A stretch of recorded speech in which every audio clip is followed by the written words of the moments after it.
laying low in my tiny, rundown box of an apartment. I was deep into my gaming marathon like an absolute pro slacker, right when boom, a blinding flash of white hit me, and suddenly my back was planted on jagged stones inside some trashed-out fortress.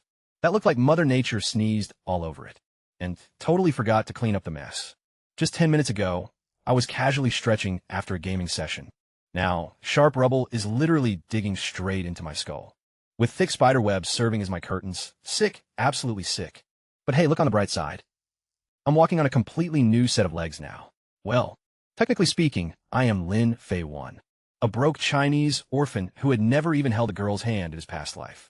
My old routine was basically grinding work, crashing to sleep, dying of boredom, and repeating. So getting ice-skate honestly isn't even the worst plot twist. My only genuine heartbreak is losing my precious 2 terabytes of study materials.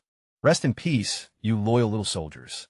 Though actually, it's way better if literally nobody ever finds those files. Let my dusty hard drive keep its deepest secrets. Stumbling upon a cracked mirror down the corridor, I had to hold up for a second.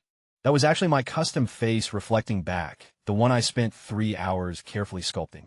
During character creation with a rugged jawline and razor-sharp features, complete with everything minus the epic wizard beard. Whatever, I decided to strike a confident pose, flipped my hair back with absolute dramatic flair, and immediately caught a mouthful of falling wall dust. Smooth move. Next up, I tracked down the legendary gear. My complete armor set that required 3 brutal months of grinding, just sitting there in the abandoned bedroom like it had been waiting for my arrival. The moment my fingers touched the metal, it zapped me like an irritated feral cat, causing glowing silver magic runes to crawl all over my entire skin, right before a cold robotic voice echoed straight inside my skull. System activated, it said, making me nearly pee my brand new armor. Could you seriously not do that? I yelled aloud to absolute emptiness, to which the system retorted, this interface takes 0 responsibility for host. Cowardice. Oh, fantastic. My cheat system came pre-packaged with massive attitude. I pulled up my holographic stat sheet and instantly wished I hadn't bothered. Strength, 1. You literally couldn't even beat up a blind chicken. Agility, 1. A depressed garden turtle moves faster than you. Wisdom, 1. Do yourself a favor and pick up a picture book sometime. Stamina, 1. You get winded just walking 2 steps to the fridge. Crafting, 1. Completely hopeless with your clumsy bare hands. Every single stat was accompanied by a savage little roast in parentheses. My very own magic system was actively cyberbullying me. When I tried lifting my oversized heavy sword, I couldn't budge it, even a single millimeter, turning completely bright red, while the system helpfully chimed in to remind me that my pathetic strength level was a joke.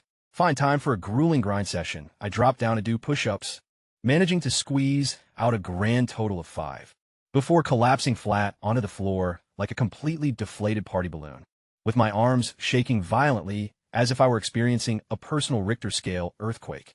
Yet the exact second my stamina hit level 2, boom, all my overwhelming fatigue instantly vanished in a thin air, feeling like somebody slammed a master reset button across my entire physical body. That mechanic is totally broken, and honestly, I love it. So, I immediately went completely feral, pumping out deep squats until my thighs gave out completely, and I literally dropped hard to my knees on the flagstones, sprinting down dusty stone hallways until a sharp side cramp hit me so viciously that I genuinely thought I was checking out, lifting heavy boulders only to clumsily drop one right on my own foot, then hopping frantically around the ancient castle like a cursed pogo stick for 5 solid minutes, and accidentally crashing straight into a solid wall at full speed because I forgot how to brake, leaving me bouncing back and forth in place for half an hour, like some kind of deranged, possessed metal spring. After surviving all that gorgeous pain, my stats were looking way less cringe now. Strength 3 could finally budge a mini-stool, while Agility 2 meant the turtle would totally race you. Wisdom 2 was elite enough to skim a recipe. Stamina 4 could somehow survive 2 all-nighters. Crafting 1, though, remained hopelessly tragic, since crafting hadn't budged at all. My armor was noticed to be caked in mud, thanks to every single epic faceplant. So a rag was grabbed to start wiping it down. Surprisingly, the crafting bar actually ticked up. Armor polishing apparently counts. Any repetitive hand movement boosts crafting stats, including polishing armor, among other random chores. like peeling potatoes and knitting sweaters. Knitting sweaters because my combat build demands yarn work. Scrubbing continued anyway while a massive grin spread across my face. Just a fully armored clown, buffing his own chest plate inside a crumbling fortress, and chuckling softly to myself like a weirdo. An exorcist would definitely be called if spotted. Later on, the library door was found, opened, and nearly lethal. Monsters weren't the issue, pure dust was. Centuries of it induced coughing fits, seeing stars. Yet the shelves were completely stacked with magic theory books, history texts, and all the prime loot. Reaching out, a magic tome was pulled and opened, causing a massive clump of spiderweb to drop onto my hand. The book was almost launched into deep space, settling down to read it properly instead. My weight managed to snap the ancient tome straight in half. Can this be repaired? Crafting level is way too low. The broken book was set down gently, which kicked off another massive dust storm, choking on particles while weeping softly. This is officially my entire life now, as my stomach began digesting itself. Literally.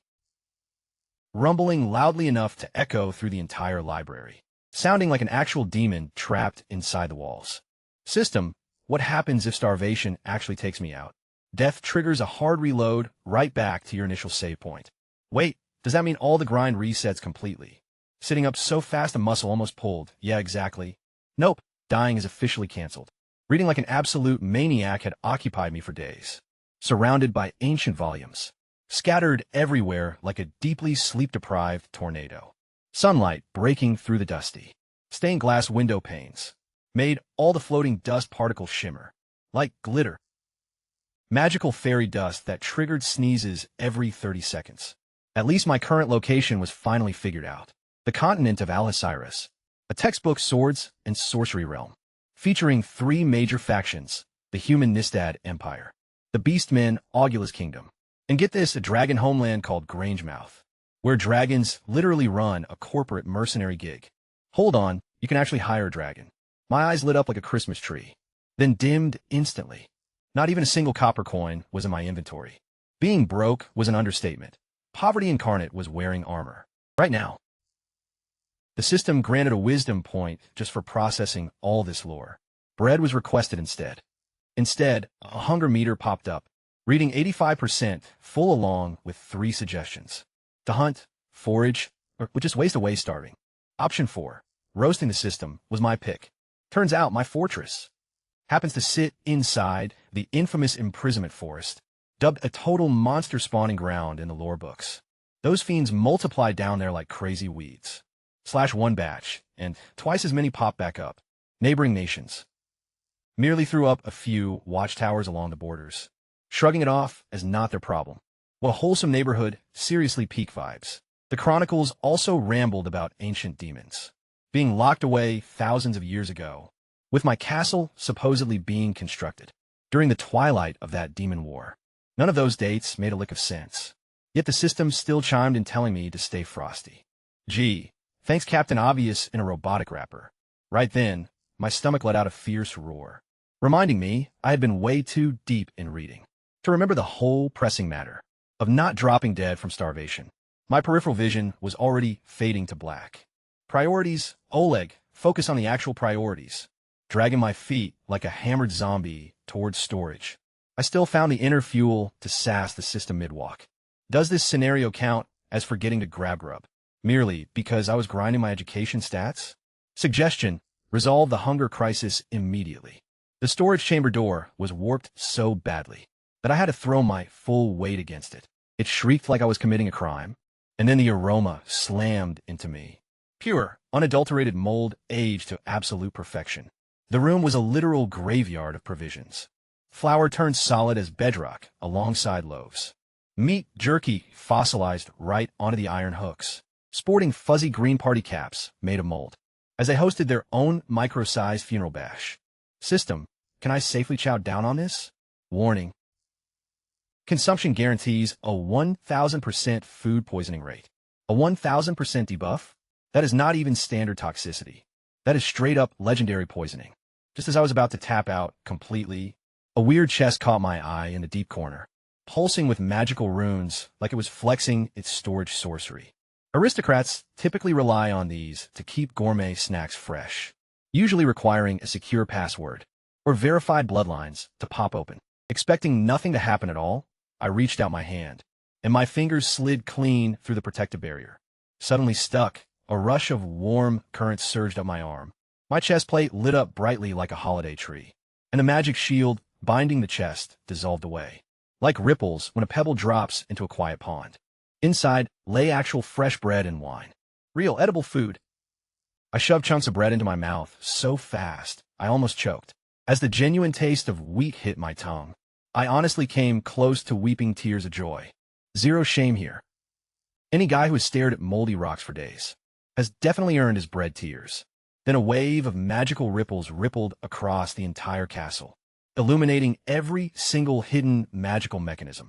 For one fleeting second, something massive just went down. Castle core, magic activated. Main quest unlocking, hold on. I mumbled through a mouthful of bread, spraying crumbs all over the place. Let me grub first. After taking a deep breath to steady my nerves, I sprinted toward the bedroom and managed to snag tome. Titled Chronicles of Glenham Castle. The crest stamped on the opening page matched my armor dead on.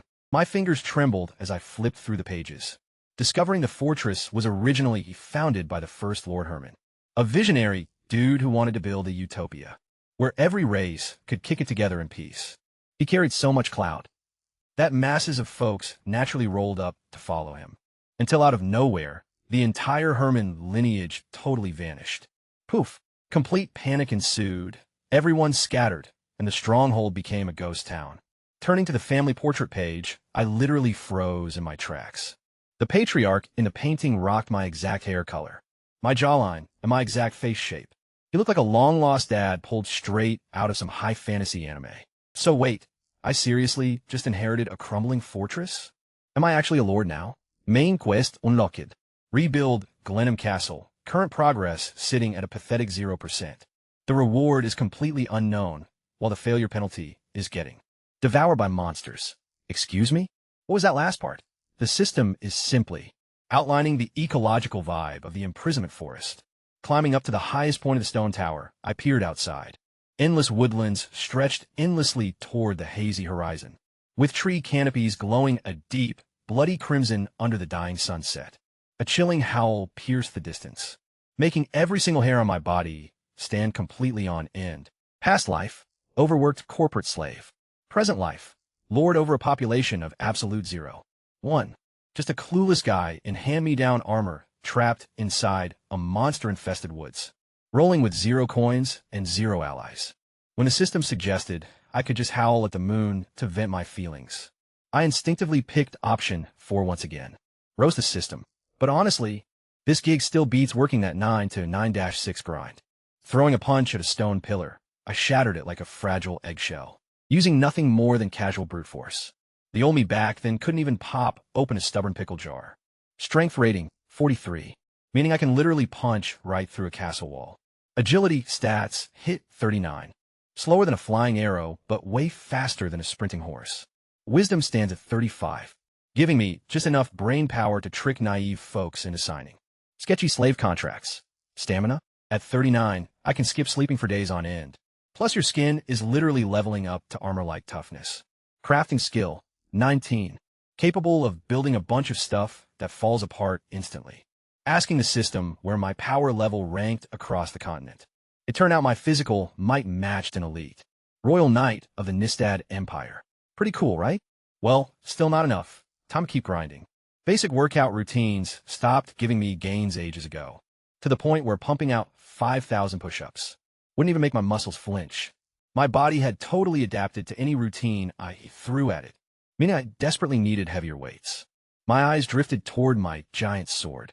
That gorgeous, terrifying 2-meter-long instrument of destruction, just leaning idly against the stone wall, gleaming brightly in the afternoon sun.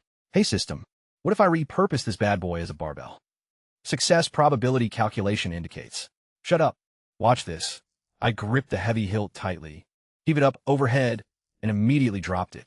Plunging downward toward my neck, the heavy blade came screaming, tracing a painfully sleek and deadly executioner's arc. Bright sparks violently showered off my neck guard. Hard on my tailbone, I crashed flat onto the cold floor. Reaching up to my throat, I found the weapon had halted dead, barely missing my skin by less than a centimeter, turning me into a low-budget French Revolution reenactment. Detecting sudden IQ drop. Recommend immediately ceasing suicidal behavior. That's called absolute innovation. I hollered aloud, then smacked my own forehead in pure frustration. Bonding with the helmet. Wait a minute. Why am I even using a sword when I could just grab a massive rock? I sprinted straight into the dense forest and hauled back a boulder towering half my own height. First, I had foolishly tried to slice down trees with the giant sword, until the blade wedged deep inside a stubborn trunk, refusing to budge, forcing me to punch the trees down instead. The steel gauntlets kept my knuckles safe from harm, leaving my bruised dignity as the only true casualty. The next morning, clad in full heavy plate armor, with a massive boulder locked in a bear hug against my chest, I powered through exhausting laps across the drafty castle hallways. My heavy iron footsteps thumped like a localized micro-earthquake, shocking an entire flock of black ravens screaming from their nests. They probably figured the ancient fortress was finally caving in. System, am I actually shedding any weight? I wheezed midway through lap 7. Muscle density up 15%, body fat down 8%. Right then, something low-key magical occurred. I could actually maintain a light jog while lugging the oversized sword. Every single stride felt like dragging an exceptionally stubborn donkey, while the jagged blade tip dragged low across the flagstones, kicking up showers of glowing sparks behind me, looking like the world's most dangerous celebratory sparkler. Still, I was moving forward, strength 44, baby, totally worth it, worth it. The ultimate plot twist dropped the very night my crafting skill hit 20. I was up on the timber roof, patching a leaky kitchen shingle, when suddenly, a sharp whoosh echoed out. Raw knowledge flooded my mind like someone blew open a megadam. Complex woodworking joinery, elite iron tempering techniques, alongside hyper-precise stone cutting angles. All of it downloaded straight into my skull in real time. I nearly slipped off the steep roof from sheer overload. Only when I glanced down did I realize. My hands had finished fixing the roof entirely on autopilot. Flawless craftsmanship, as if I had been a master mason for 40 years. System, am I hacking reality? Crafting threshold successfully reached. Passive skill unlocked. Artisan's instinct. My hands suddenly possessed insights my conscious brain lacked. It felt like being inhabited by 1,000 legendary ghosts. Except instead of being creepy, it was honestly pretty awesome. For the next 2 consecutive weeks, without slowing down, I went full DIY renovation mode, relentlessly hammering and sawing, making a ridiculous amount of non-stop noise. I repaired every shattered window, wobbly table, and broken piece of antique furniture that a single lone survivor could possibly manage. My magnum opus turned out to be the grand 4-poster bed, resting proudly inside the master bedroom suite. Version 1 dramatically collapsed at 3 a.m. sharp, while I was sound asleep in the middle of it. An absolute jump scare. Version 2 could easily support 10 people. I had to drag whole tree trunks out of the woods for that project. System, tell me straight up, could I make a legit living as a craftsman in this brutal world? Current level, mid-tier Imperial Artisan. Only mid-tier. What on earth is master level? Master artisans possess the ability to forge mythical gear with their bare hands. My eyes went wide, that's sick. I've got to keep grinding, but God. The loneliness was totally brutal. When night fell, the forest would howl and scream with crazy monster noises. Stepping out there, though, meant volunteering myself as a snack, so I'd sit on the highest tower instead, watching the dark tree line, catching glimpses of ghost lights, flickering between the trunks, or birds suddenly exploding out of the canopy. All telltale signs that something horrific lived in there. System, can I take those forest monsters now? Audio analysis indicates the frequent howling belongs to creatures with strength values around 55 to 60. I was sitting at 44, yeah, maybe a few more weeks. One night, after knocking out 500 weighted squats, I was stuffing bread into my face and cleaning my armor, when suddenly the system pinged. High energy biological signature approaching the castle. How high energy? Strength 58. Agility 62, danger level B. That's way higher than me. How am I supposed to cope? My freshly repaired window exploded inward, shards flying everywhere like confetti. At the worst party ever, standing in the moonlight was a giant bat with a 3-meter wingspan. its membrane wings folding in like a leather umbrella. Its tail featured a glowing blue stinger, dripping with venom, and a small animal's severed limb was still dangling from a barb, blood dripping onto my nice clean floor. Gee, good evening? My voice came out sounding like a broken squeaky toy. It stared right at me with blood-red compound eyes, glowing like demonic lanterns.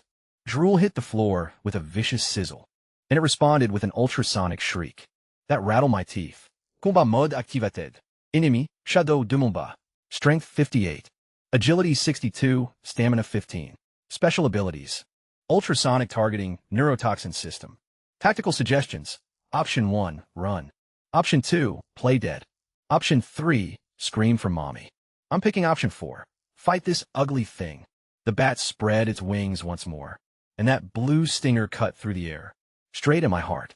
Holy crap, it's fast. I rolled across the floor like a tin can, my armor screeching against the stone. As the bat swooped again, I lunged for my sword, my fingertips barely touching the cold handle, before this flying nightmare came back. For round 2, recommend staying calm. Excess adrenaline impairs judgment. How am I supposed to stay calm when every fong in that thing's mouth is glowing blue with poison? I yanked the sword up just in the nick of time. Clang, sparks exploded like fireworks, right in the bat's bloodshot eyeballs. That heavy impact ripped my hand wide open, blood running down the blade and making it as slippery as soap. The sheer force slammed me backward into the wall. The sheer force felt like it could wake up my ancestors. Seriously, what is this abomination eating to get this massive? Every single blow rattled my arms right down to the bone. Deep grooves were carved into the stone floor by my heavy boots. As I kept getting shoved backward, my sword handle was practically turning into a slick slip-and-slide, slicked with my own blood. Somebody please give me its weak spot. Wing membranes are quite fragile, so I suggest targeting those right now. Then the universe finally threw me a bone. That homemade weapon rack of mine, the one I low-key flexed about building, completely collapsed from all the violent shaking. A massive, heavy oak beam crashed down and pinned the bat's left wing dead on. It started screaming like a baby, and I mean a horrifying, skin-crawling, giant demon baby kind of screech. It went into a tailspin and slammed hard into the floor. Instantly, every single muscle in my body fired at once. I lunged forward, slashed the giant blade in a clean silver arc, and boom, thwack. That bat's head popped cleanly off like an overripe pumpkin. Dark purple-black blood splattered everywhere in all directions. I almost let my guard down, emphasis on almost. Its tail stinger suddenly snapped straight and rocketed directly at my face like a heat-seeking missile. I jerked my head violently to the side, felt the rushing wind brush past my cheek as the stinger buried itself deep into the stone wall behind me. Smoke started pouring off the brickwork. It melted and dissolved into a fist-sized crater within mere seconds. Staring at that steaming hole made my throat go completely dry. Just thinking if that had connected with me, my legs just gave out. I collapsed right there into a pooling mess of toxic bat juice, barely 3 steps away from the headless corpse. That was still randomly twitching. My absolute last thought before passing out was, if another one of these things shows up, I'm so done for. I snapped awake to harsh sunlight, baking my eyelids while my right hand was cased in a thick layer of green goo. Healing ointment from storage was applied instantly. Estimated recovery time is 6 hours. Okay, cool. Guess you're actually somewhat useful. Then I noticed the floor. That acidic bat blood had chewed right through the material, leaving holes scattered everywhere, looking like someone dumped heavy-duty drain cleaner all over my nice castle layout. That bat blood is ridiculously corrosive. Immediate cleanup is strongly recommended. I spent a solid hour shoveling a headless bat monster into a deep hole outside, burying it under heavy rocks like I was covering up a major crime scene, followed immediately by ripping up my own floorboards. Because those stubborn blood stains refused to wash out, I just had to hack out the whole corrupted section and pitch it, meaning my home renovations were officially ruined. From that day on, I never took my armor off to sleep ever again. Sure, cold metal edges dug sharply into my ribs every time I tossed and turned. Sure, I woke up with weird imprints stamped across my skin like a waffle iron. But getting surprise murdered while chilling in my pajamas? Hard pass. So my training intensity was doubled, and then tripled. I swore I'd never let a single oversized bat corner me like that again. Time quickly became a massive blur of days, weeks and months. I lost track of the calendar entirely. focusing solely on grinding until the stats went up. Strength 90. A castle wall can be completely obliterated by a maximum strength punch. Agility stands at 88, getting dangerously close to breaking the sound barrier. Wisdom rating is 79, making me barely smarter than the average high schooler. Stamina hits 89.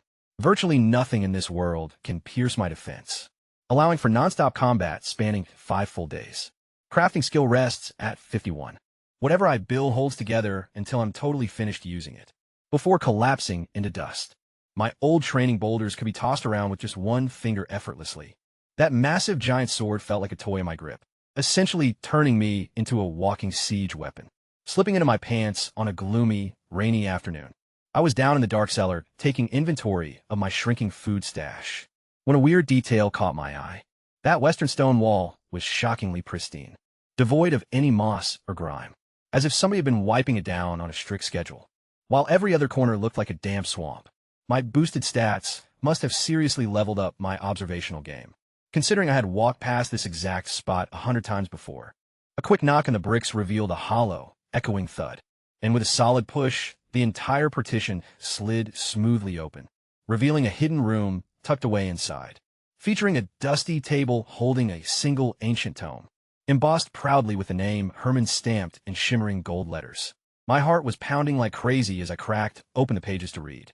Herman, if you're reading these words, my time is nearly up and yours is running out fast. Do not put any faith in the council. Never buy into their fake promises of lasting peace.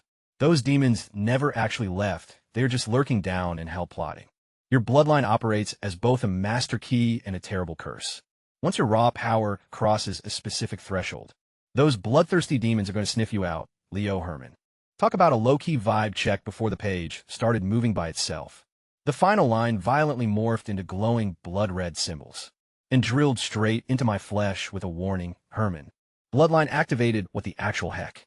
I frantically shook my arm back and forth, watching in pure horror as a creepy magical crest burned its way deep into my skin. So now I'm not just your average fitness maniac.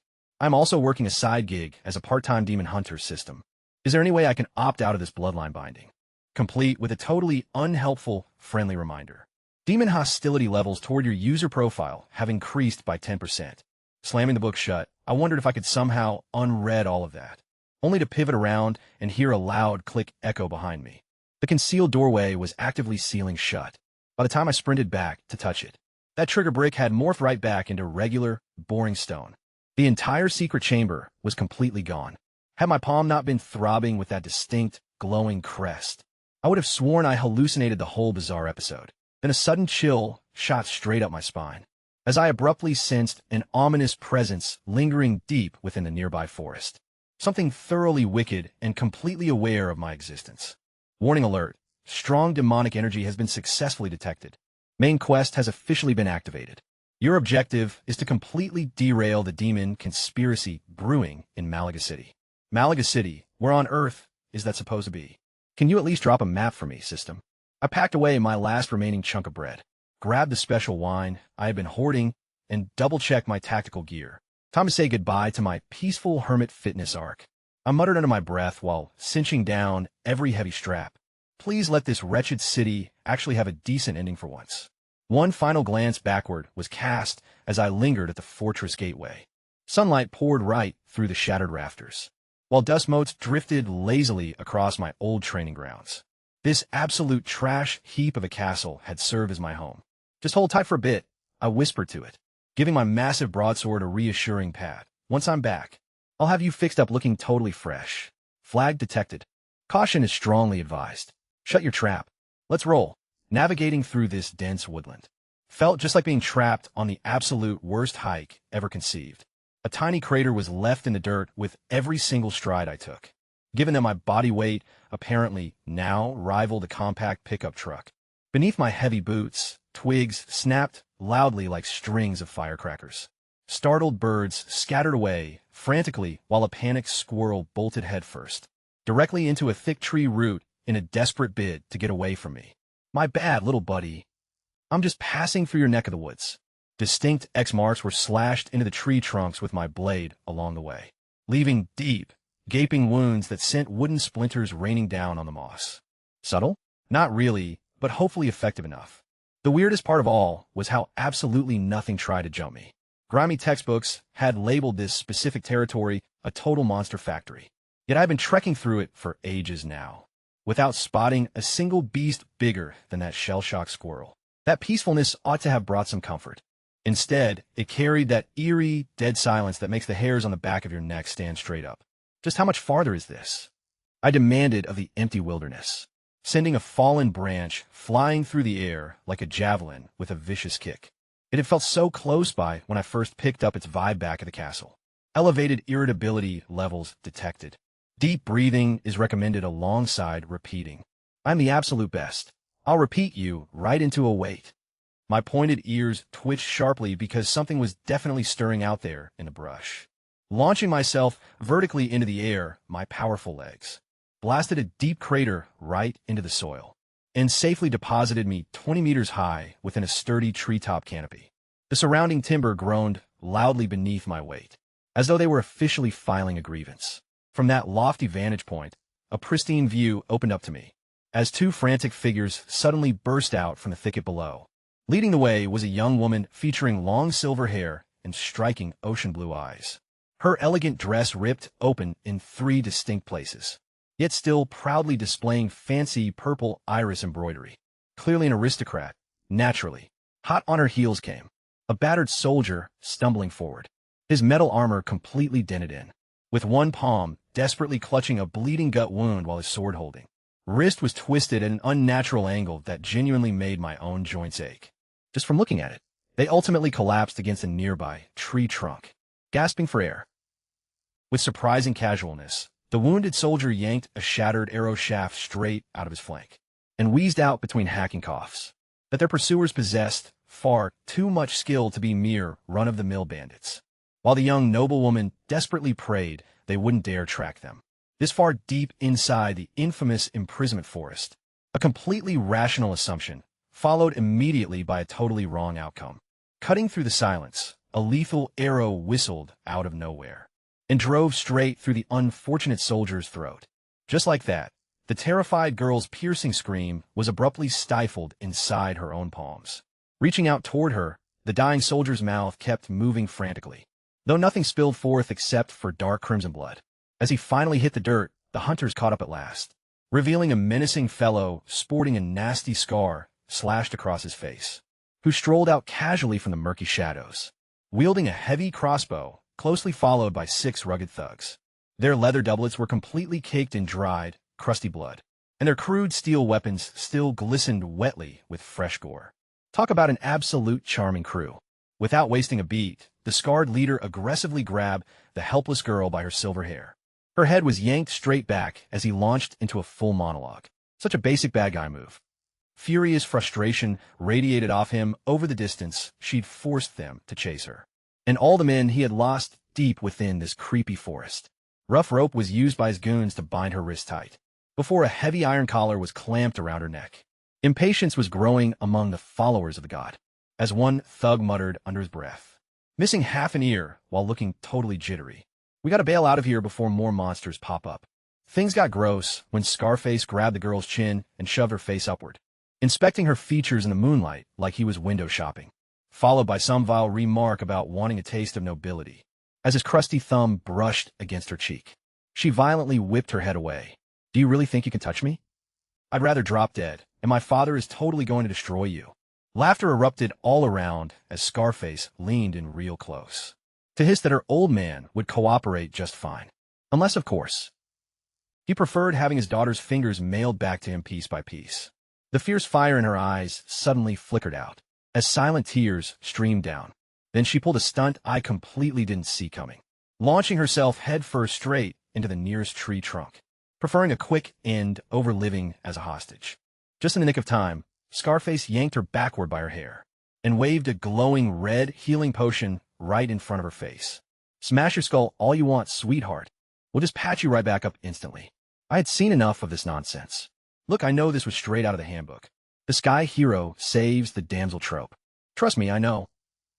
I've skimmed this exact scenario in like 40 different light novels.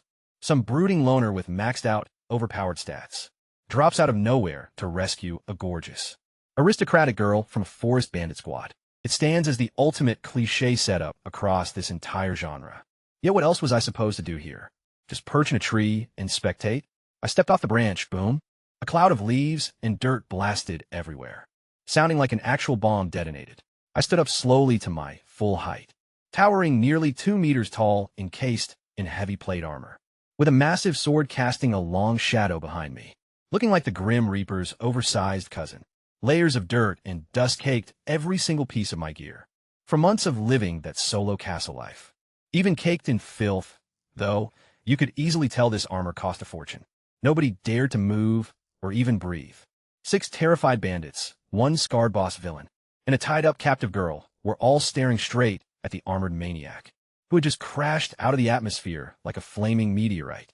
Talk about a grand entrance, Oleg. An absolute massive W right there. What Night Order do you think you belong to? We're just dealing with some private affairs here. Scarface's voice scraped the air like he was actively gargling sandpaper. His darting eyes locked onto the faction crest stamped on my armor, triggering a sudden flash of both recognition and pure dread. To be completely honest, I hadn't planned on interfering at all, having read enough dark fiction to know gorgeous aristocrats can secretly double as absolute psycho-tyrants who torture innocent peasants for pure entertainment. What if I actually save her? Only for her to turn out as the actual villain of the arc? Hazardous overthinking sequence detected in real time. Immediate termination of fanfiction brain syndrome strongly advised. Right on cue, a trio of quest notifications popped up simultaneously. A mission to save Fanny Rodnier, the noble daughter of Malaga, is assigned. The sinister demon plot has to be completely foiled. Restoring the fortress was sitting at 1.7%, prompting a silent sigh deep within my chest. Looking closely, fate was leaving me with 0 room to maneuver. Getting involved was never part of my actual game plan. My hand reached up to scratch the side of my helmet as I spoke. A harsh scraping sound of metal against metal reverberated through the quiet woods. High-class aristocrats really are my kind of vibe. No offense meant, though wait a minute. I suddenly froze in place mid-thought. Technically speaking, aren't I basically a noble now too? You know what? Forget I said anything. Taking advantage of my rambling, Scarface spotted his opening and swung. A massive full-power slash came crashing straight into my chest plate with a loud clang. Bright sparks scattered around us, looking way too dramatic. Straight out of a cinematic action flick. My heavy armor deflected his blade effortlessly like it was a mere toy. Not a single scratch appeared, nor even a faint white mark. My stance didn't even waver an inch as enemy damage was calculated. The final tally registered a clean 0. My internal system strongly suggests the guy swap his weapon for a back scratcher. My gaze dropped down to the exact spot where he had struck. Then, looking right back up at him, I asked, "Are you finished?" "Cool. Now it's my turn with just 1 single swing." There was barely any actual effort put behind it. The colossal sword moved at such an insane velocity that it became a mere blur accompanied by a shrieking tear in the air. Scarface never saw the blow coming his way. 1 second he was standing firmly on the ground. The very next instant, his upper and lower torso looked like they were filing for a quick divorce. Crimson blood painted the surrounding bushes a deep red. The sheer shockwave of the swing continued to ripple outward. 3 henchmen standing right behind him were launched skyward, like floppy rag dolls, with the first guy slamming hard into an oak tree. A sickening snap echoed from his spine, the kind that will haunt my nightmares. The second thug basically dissolved into a splash against the wooden trunk. As for the third poor bastard, he crashed straight through an entire tree before finally coming to a halt. His limbs dangled limply at unnatural angles that shouldn't even be possible. A single strike resulted in 4 instant kills.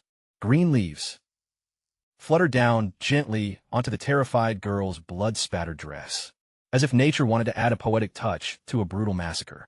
The remaining thugs completely vanished into the deep shadows of the forest. Their departure happened without a single sound.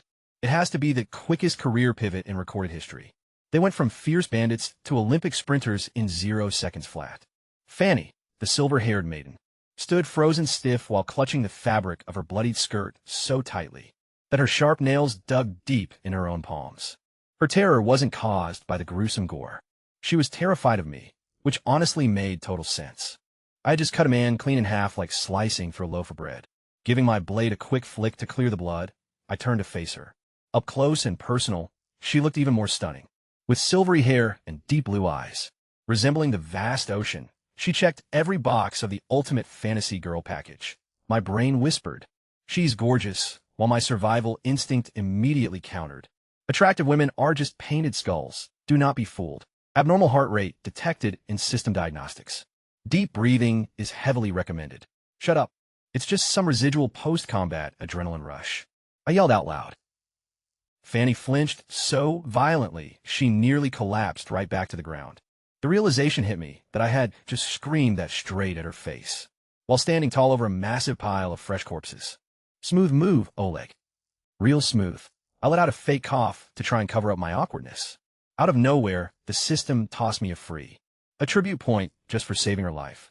Before I could even chill, a brand new quest popped up on my screen, escorting her all the way back to Malaga City. Big surprise, right? In this brutal world, you can't just play hero and bounce. Still, that sweet bonus attribute point was hard to ignore since my stats had been hard stuck at 90, no matter what grind I pulled. One measly free point totally beat a whole month of sweaty training. My eyes were basically spinning like Vegas slot machines. You're seriously lucky, I told her, shrugging my heavy blade onto my back. I'm heading to Malaga anyway, so whatever. Though I'm kinda lost and could use a guide. I'm Fanny Rodnier, she said, dropping to one knee in a crisp night salute. Her silver hair tumbling down her shoulders like a gleaming waterfall. She looked way too majestic for someone caked in dirt and blood. I swear by the Rodnier name to guide you safely. But hey, could you first escort me back to the ambush spot? I totally left something super important behind there. Don't worry, I'll pay you well for your trouble. Sure, why not take a stroll? More casual walking through the deadly monster forest sounds like fun. It's literally my absolute favorite hobby. Reaching down, I snapped her thick ropes like they were cheap sewing thread. My gaze then shifted straight to the heavy iron collar locked around her neck, which was pulsing with an eerie purple glow. Wait, stop, don't do that. Fanny panicked, eyes wide. Only the leader has the actual key. That thing is a high-grade anti-magic shackle. Breaking it with raw muscle is straight-up impossible. Ignoring her, I gripped it tightly as the runes flared in a blinding purple flash. Squeezing her eyes completely shut, she braced herself hard for a violent magical backlash. Instead of pain, a crisp shattering sound echoed through the air. She blinked and fluttered her eyes open. Those glowing magic runes were crumbling to dust right between my fingers, melting like frost under the morning sun as I tore the collar in half, effortlessly like ripping a flimsy piece of paper, before tossing the broken scraps onto the ground. My bad, what were you saying just now? Her lips trembled as she choked out a breathless howl. That exact shackle is supposed to nerf external force and totally fry anyone dumb enough to smash it. Huh? Guess they must have bought some cheap dollar store quality. I tossed that out like a casual question on purpose, just to mess with her head, even though I knew it was actually my armor's passive anti-magic perk doing the work. Where's the fun in spoiling the magic by explaining? Why even bother asking at this point? She looked like she was about to blow out her vocal cords anyway. You needed to grab some gear, right? Let's get moving, she said, taking a deep, shaky breath, before walking over to her fallen comrade to gently close his lifeless eyes. A ring on her finger flashed brightly, and his body vanished into thin air. Whoa, a spatial storage ring. My eyes widened in pure awe. Chill out, it's literally just the most basic entry-level storage item, she muttered, nervously smoothing out the wrinkles on her wrecked dress. We can chat more on the way as we hit the trail. Meanwhile, I quietly pulled up my stats interface in my mind, pondering deeply where to dump that gorgeous, precious, hard-earned attribute point like an absolute gaming pro. Though honestly, being a maxed-out level 90 beast in a noob starter zone hits different. The glowing system menu helpfully pointed where to drop my free stat point. Strength was obviously the ultimate play here, so I smashed it in without a second thought. Was it a massive mistake? Well, nah, more like an insanely awesome power move. The moment that skill hit me, my core completely erupted like an active volcano. Every single muscle abruptly locked up tight. High-pressure steam started hissing right out of my heavy armor, just like a totally busted kettle, while a blinding white vortex of hot vapor whipped around me. The grass beneath my boots instantly withered and died. Intense waves of heat caused nearby tree bark to pop and crack. Fanny spun around to find me violently shaking, like a ticking human engine about to blow. She anxiously tried stepping closer and asked if I was okay, only for a brutal heat wave to shove her back. Her shimmering silver hair whipped sideways through the air, and her cheeks flushed a bright crimson. After 30 solid seconds of feeling like a microwave burrito, the intense burning finally stopped. Stretching my fingers out, I squeezed my fist tight. The mere action of closing my hand generated a booming sonic crack in the air. Fanny stumbled backward as if I had just fired a heavy cannon. This wasn't just a minor power boost. It felt easily 10 times stronger. No wonder my progression bar had stayed stuck for so long. This clearly belonged to a totally different tier. For a brief second, I picture myself punching the earth clean in half, before quickly stopping those thoughts before I freak myself out. Taking a single step forward, I watched the ground shatter like a dry cookie. Deep fractures instantly spidered 8 meters in every direction. Fanny tumbled straight onto her backside, whispering an oops. I've seriously got to keep this crazy strength under control. Tiptoeing carefully like I was, walking across a bed of fragile eggshells. I reached down to help Fanny up, saying sorry. I just got way too hyped, you alright? Dusting off her backside, she stared at me with pure disbelief. Sir Oleg, your overwhelming strength. I have honestly never witnessed, no wait, I've never even heard of a mortal being this absurdly powerful. Not even in ancient mythologies, seriously? Well, according to the dusty books in my castle, there used to be plenty of legendary figures capable of wiping out entire nations with a single blow. Wait, exactly what year was that publication written? Holy year, 743? But today is New Year 199. That text is literally from centuries ago. She gazed back at me like I had just claimed the world was flat. The once mighty Nistad Empire is barely a shadow of itself now. The Augulus Kingdom shattered apart ages ago, and the ancient dragons have completely vanished into thin air.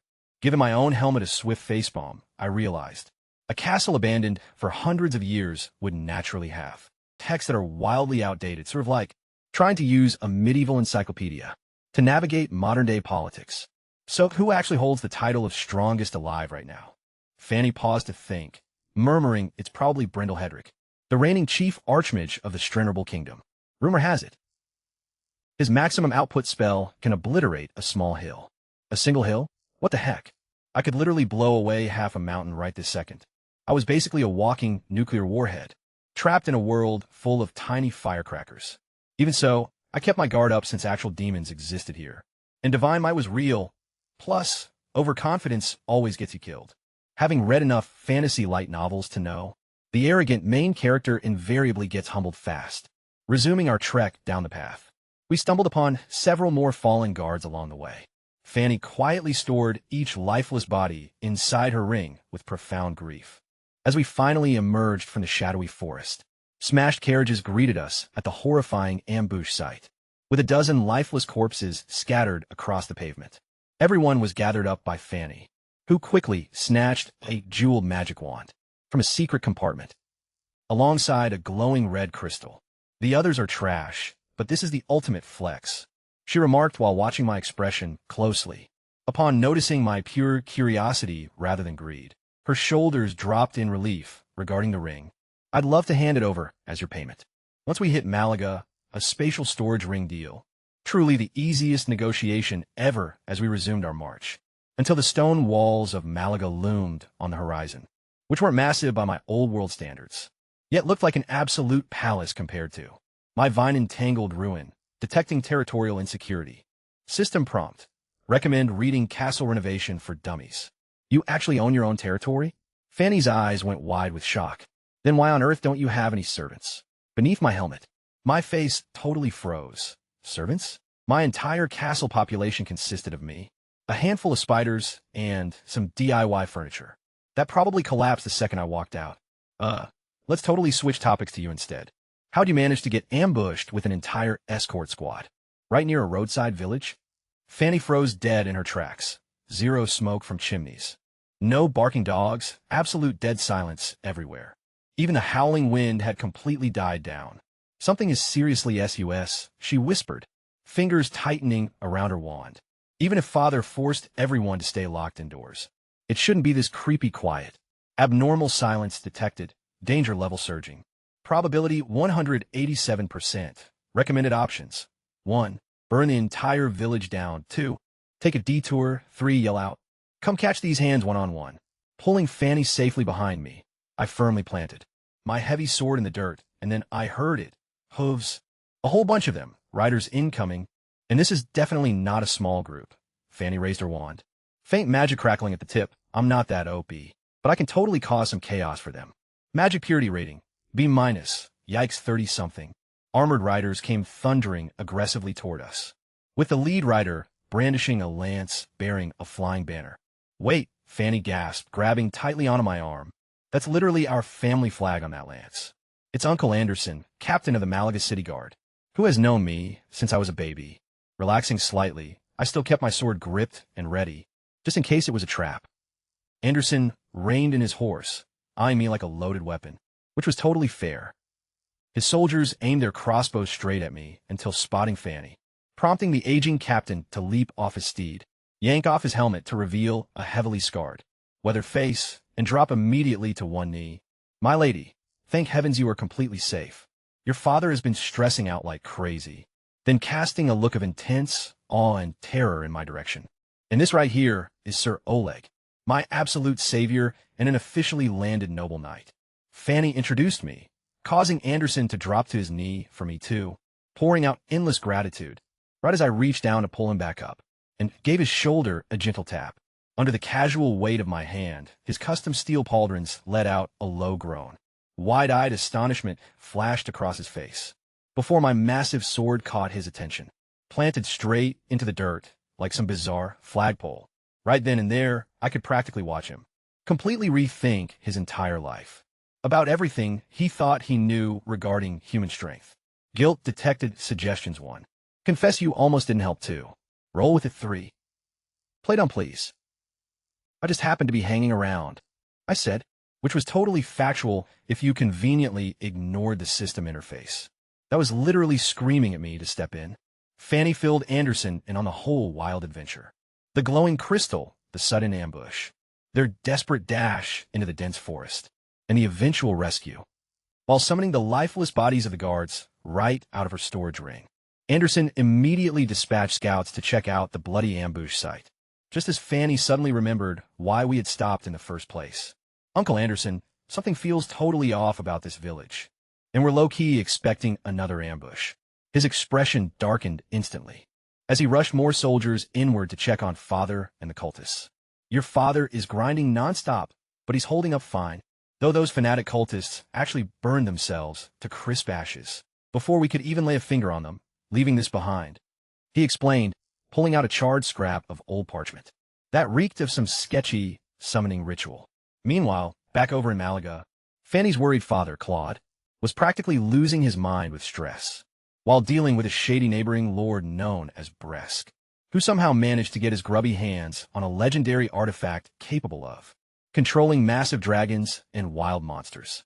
Building a whole monster army is such a classic villain move, honestly, though the glowing red crystal Fanny secured was supposed to serve as the city's ultimate shield. Right then, the scout who had ventured into the village came sprinting back in a panic, limping in as a lone survivor, missing his entire arm below the elbow. They're dead. All of them are dead. A thick fog just rolled in out of nowhere, blinding us completely, and then something started tearing us to shreds, without us ever seeing who, where, or how many there were. Demonic energy detected new quest. Eliminate the demon cultist and all lesser demons lurking in the village. Note your delivery has arrived. Please sign for your package. Oh, fantastic. Express demon takeout delivered straight to me, and, of course, I have the tip. New quest: kill demons in the village. Sweet. Fighting actual hell spawn for the very first time is totally no big deal, right? Just casually strolling right into a demon-infested fog zone, completely solo. Just another totally normal Tuesday afternoon, while Anderson tried stepping up to volunteer his own men instead, arguing that they should sacrifice themselves so I could safely guard Fanny. Noble offer, absolutely terrible strategy. I've got this handled, I muttered, yanking the giant sword out of the ground with just one hand, and tossing it lazily over my shoulder like a light beach umbrella. You guys grab Fanny and wait safely outside, or head back to the city, do whatever. Fanny was beyond impatient, as she needed to deliver that dragon crystal to her father right away.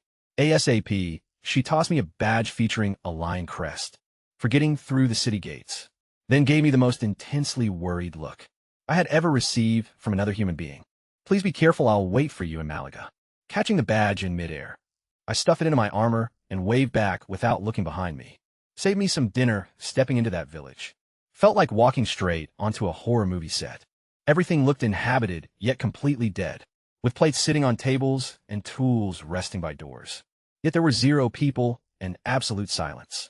The thick fog grew heavier with every step I took, until my visibility dropped to barely 5 meters ahead. Is this fog poisonous? Analyzing composition. Regular water vapor, plus trace amounts of demonic energy. So demon-flavored mist, awesome. By the time I reached the town center, the mist had completely sealed me inside, like being trapped inside a cloud made of bad vibes. Then I felt it pure malice rushing rapidly at my back. I pretended not to notice at first, letting the thing get closer now. I spun around and swung my blade. The attacker tried to block cute, and got sent flying through 3 houses. Like a cannonball. Boom. Boom, boom. 3 wooden buildings exploded in rapid succession. As the dust finally cleared, I got my first good look at an actual demon. It was human-shaped and covered in blood-red skin, with ugly horns jutting from its forehead, like someone tried to draw a person from memory. While furious yet hideous, it lay there completely motionless, refusing to move and looking totally dead. Yet something still felt off. Hostility was still radiating strongly from it. So I raised my sword and smashed its head open, like a watermelon splat. Then the body began steaming and crumbled into ash, leaving only a person-shaped burn mark on the ground. Knew it was playing dead sneaky little for directions. At once 3 more demons burst out of the fog, at a velocity that would have instantly killed any normal person. I adjusted my blade angle and slashed horizontally. With one swing, all 3 were cut right in half at the waist. Their top halves were still suspended in the air, when the fierce wind from my sword sliced through a building wall behind them. The sonic boom arrived a full second behind, before I leaped backward, just as a purple fireball struck the exact spot I had stood. Explosion rocks and debris shot high into the sky. Found you, I locked onto the trajectory and charged forward. The ground shattered beneath each of my footsteps. A robed figure stood in the distance, waving a staff, with purple energy crackling at the tip. His glowing eyes widened in shock, while I materialized right in front of him. In a blink, my sword came crashing down with the sheer force of a meteor. He managed a desperate dodge, but the shockwave alone sent him blasting through a house wall. Buildings collapsed around the impact zone like dominoes. Before I could give chase, magic chains burst violently from the earth, tightening their grip securely around my shins. With a quick twitch of my muscles, those bindings snapped like flimsy, cooked noodles. Yet a heavy volley of violet fireballs was already screaming through the air. Boom, boom, blam, pow. The massive blast completely engulfed me. As the thick haze drifted away, a fresh wave of cultists materialized, totaling 5 fanatics alongside roughly 7 or 8 minor fiends, forming a tight circle around me, while desperately hauling their wounded buddy out of the shattered debris. Such pitiful strength, a hooded zealot whispered in a hollow, spine-chilling echo. Yet it means nothing compared to the god tier might granted to us. His carcass shall serve as the vessel for a supreme, celestial guardian. Advancing toward me with heavy, deliberate footsteps came another fanatic, his ornate staff blazing with a terrifying, unstable aura. Almighty deity, your devoted servant. His frantic chanting was abruptly cut short, the moment his upper torso disintegrated into a bloody crimson spray. Stepping straight out of the billowing smoke without a single scratch on my plate, I smashed right through his chest cavity like it was made of cheap cardboard. Neon purple gore splattered all over his buddy's expensive-looking silk robes. The surviving zealots scattered in absolute panic like frightened roaches. The second you flip on a blinding kitchen light. The dim-witted demons, however, charged blindly right at my face. A huge mistake, as my blade whipped into a furious silver tempest that shredded them into microscopic confetti. Raising a shimmering barrier of arcane energy, a lone cultist tried to block me. Hurls my spinning broadsword straight at his face, shattering his magical shield to pieces, piercing through his ribs and embedding deep into the stone wall behind him, turning the whole scene into a mangled pulp. Launching into a frantic, high-tier incantation was yet another zealot, his entire physique glowing with an increasingly blinding luminescence. Closing the gap instantly with a single massive stride, I locked my iron grip tight around his throat like a hydraulic press, crushing his magical staff and snapping his spine at the exact same moment. Then I grabbed the back of his skull with my right hand and gripped his shoulder with my left. And well, let's just say he was permanently split into two distinct entities, catching the next incoming attacker with a devastating right hook, driven deep into his midsection. My fist plowed straight through his front and burst out his back. Stretching out on the blood-soaked dirt, the final cultist was still convulsing from the earlier beatdown as I strolled over leisurely, lifting my heavy armored boot high into the air. Give my regards to your pathetic deity. Boom. The earth caved inward underneath my heel, jagged fissures spiderwebbing out like bolts of dark lightning, standing alone amid the ruined remnants of the settlement. My heavy sword driven deep into the soil, smoky haze swirling around my boots, I yelled out, "Anyone else want a piece of this?" Absolute silence answered my challenge. Quest completed. Slain 12 minor fiends, 5 demon zealots. Pulling my blade free from the earth, I flicked the sticky purple sludge away. That's seriously it? I honestly expected a much harder fight. Notice, massive display of pure dominance successfully logged. Temporary charisma stat boosted by +10. Side note, what a bummer that literally nobody was around to witness that flex. Typical storyline of my life. The supernatural fog dissolved. The exact millisecond the final zealot popped beneath my boot, looking like a heavy stage curtain being yanked aside. The bloody sunset dyed the entire horizon crimson, which felt pretty fitting since everything around me was already soaked in blood anyway. Sliding my broadsword back into its leather scabbard, I wiped the remaining purple residue off my fingertips. Trash quest finished, rewarding me with 3 complimentary attribute points. Sweet. Yet finding any joy in it proved impossible for me, since the thick fog had finally cleared and the harsh daylight was flooding the area, leaving the entire settlement completely exposed to my view. How I wish my eyes had stayed blind to it. Dismembered human remains were draped over wooden fences like strips of jerky. A mother's headless torso remained rigidly frozen in an eternal embrace, while the infant cradled tightly in her arms had been slit wide open, its internal organs completely scooped out right in the middle of the village square, where multiple bodies had been arranged into the chilling shape of a 6-pointed star. Pools of dried blood cast an eerie purple glow within the deep grooves between them. Dropping down low, I squatted beside a small child's corpse, noticing a tiny cloth band tied tightly around its wrist, featuring the words "Mommy's love" clumsily stitched into the fabric. Though it was now pitch black and soaked stiff with blood, my trembling finger abruptly froze as a memory flashed back of that dusty children's nursery rhyme book, resting back in my castle library, showing cheerful illustrations of innocent kids dancing in a circle around a warm campfire. System, is there any living soul left out here? All biological life signs have officially been terminated. All spirits have been thoroughly corrupted by dark, demonic energy. Standing frozen in absolute silence, I lingered there for a moment. A proper burial was initially crossing my mind, until the grim reality of magic world necromancers crossed my thoughts. Since wicked demon cultists could easily warp these fresh corpses into ruthless skeleton soldiers, leaving roaring fire as the single foolproof method to ensure these poor souls found eternal rest. Time to lay to rest now, I muttered quietly. Dropping to my knees, I wrenched a half-charred timber free from the burning debris and set the whole pile ablaze. Raging orange flames devoured those grotesque, twisted faces within mere seconds. Thick plumes of black smoke billowed upward into the twilight sky, right as the final sliver of sunlight dipped below the dark horizon line, giving off the creepy vibe that even the heavens above were bidding them farewell.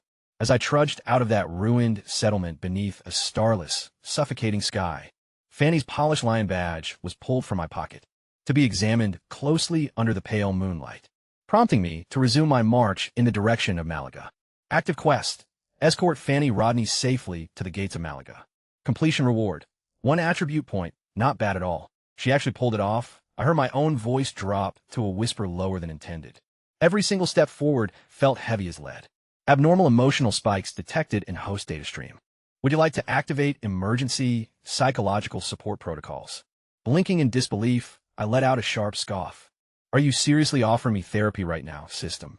This system is fully equipped with a basic emotional analysis module, capable of generating customized wellness recommendations based on host status.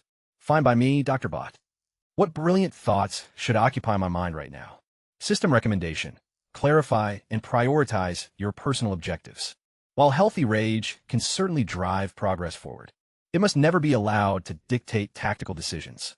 My pace faltered for a second before a slow head shake took over. Damn, that is honestly not a terrible piece of advice. Lifting my gaze, a sea of glittering stars filled my view, while the silver moonlight sketched a ghostly path stretching toward Malaga. Drawing in a deep breath across the desolate, shadowy fields, I realized that simply feeling pissed off isn't going to cut it anymore. Leveling up my power is an absolute must. Strong enough to absolutely slaughter every last one of those monsters. Prior to today, grand family destinies and apocalyptic demon invasion plotlines meant close to nothing to me. My sole ambition was simply gaining enough power to kick back and coast comfortably, without worrying about dying. But that burnt village completely flipped the script. Those tragic figures scattered in the dirt back there weren't just petty quest objectives anymore. They were real, breathing human beings. Kids rocking those sweet bracelets woven by their moms. My deep hatred for demons wasn't just about duty anymore. This had officially gotten personal. Right behind my back came the sound of hooves, as a few of Anderson's scouts rode in, returning straight from the brutal ambush site. Spotted me, they hopped down and tried to kneel. Before they could, I quickly waved them off. Where are Lady Fanny and Captain Anderson at right now? Already back in the city, sensing my totally off vibe. One nervously asked if I needed any assistance, while another offered to escort me back into town. That completely broke my trance as I burst out laughing. Who's escorting who here? I'm totally fine, go report into headquarters. Anderson is probably losing his mind waiting. They rode off, and honestly speaking, the interruption was kind of a vibe check. Sometimes you just need someone to accidentally remind you that normal human awkwardness exists. I walked along while sorting my chaotic thoughts, and finally made a call. I can't save everybody, but within my reach. I refused to just stand by anymore. Feeling way lighter, I started doing a swagger walk, rocking a full confidence strut, that specific kind of stride where your shoulders move, totally independently, making you look like you own every inch of pavement beneath you. Time to spend those available attribute points right now. That recent fight taught me a valuable lesson. While I was strong enough to smash practically anything, those binding chains almost trapped me good. Had I been just a fraction slower, those cultists could have dogpiled me with endless fireballs. While I was stuck, raw speed was the missing gap. I dumped all 4 points straight into agility, boosting my agility stat straight up to 91. Note to self, attributes past 90 cost way more points per level. How much for 92? Exactly 2 points. Of course, leveling up gets ridiculously pricey. Fine, I'll save a last point, but I had to test out 91 agility. Spotting a tree sitting roughly 100 meters away, I dropped down into a deep sprinter's crouch. I probably looked absurd wearing full plate armor, holding a track start pose, but nobody was around to watch. 3, 2, 1, I instantly pushed off. The entire world completely stopped. Tiny grains of sand hung frozen right in front of my nose. A moth was stuck mid-wing beat, looking frozen like a photograph, while the shock wave from my legs had crystallized into a glass, like ripple cutting through the air. Every single detail was visible in perfect frozen clarity. Reaching out, I went to touch the ripple, and reality instantly snapped back to full speed. Suddenly, I was standing right next to the tree 100 meters behind me. The grass was still completely flattened from the sheer wind pressure. A full second later, a massive sonic boom finally caught up. The tree shook violently, as if it was legitimately terrified. It wasn't just getting faster when I went all out. Time itself genuinely seemed to slow down around me. The whole universe hit the pause button, leaving me as the only living thing still moving. If those cultists try pulling their chain trick on me again, they won't even see me coming for them. Then a wild thought crept in. If my agility hits max rank, would it trigger an absolute real-time stop? And hypothetically, if time were completely frozen, I could. A sudden, harsh fit of coughing hit me, and I abruptly slammed the emergency brakes on that entire train of thought. Nah, using it like that is seriously off the table for me. A warning alert popped up about suspicious thought patterns, suggesting I keep my eyes glued strictly to mission objectives. Man, my head wasn't dwelling on anything weird at all. Heat flushed intensely across my face beneath the heavy metal helmet. Pacing hurriedly, I made a beeline for the city gates, moving like a guy sprinting away from the scary shadows in his own brain. Up ahead, the stone ramparts of Malaga loomed sharper through the dusk, while flickering torches blazed bright, and armored sentries thoroughly screened every single incoming traveler. Spellcasters clutching carved staves scanned the dense crowd lingering behind them, flashing the Rodney or Lion insignia badge. I strode forward with purpose. The thick fog had lifted and the quest was officially checked off, though the sweet taste of victory turned completely bitter, because right then, the brutal truth of what those demons had actually unleashed hit me. Upon this settlement, spare me from spelling out every single gory detail, so I'll just keep it brief. Lying, there was a little kid clutching a crude, handmade bracelet stamped with Mommy's love, forcing me to freeze and stare blankly at it for a long minute, before my stiff legs could finally drag me forward again. 0 active biological vitals remaining, with every single soul hopelessly warped by demonic corruption. An urge to dig graves hit me, until memories of this magic world's dark rules flared up. Some deranged necromancer freak could easily exhume their remains and wire them into wretched skeleton puppets. Purifying flames were the absolute only way to grant them eternal peace. Rest in peace now, I muttered, igniting the pyre with a blazing branch, and watching wild orange tongues devour everything. As the final sliver of daylight vanished right at that exact second, looking like the bruised sky was finally blinking shut, stepping away from the burning ruins, I felt like a totally different person than the guy who had walked in. A system chime rang out confirming Fanny had made it inside the city walls, which was a massive relief. Hey, at least something actually went right today, right? An alert popped up warning of high emotional disturbance and asking if I needed professional counseling.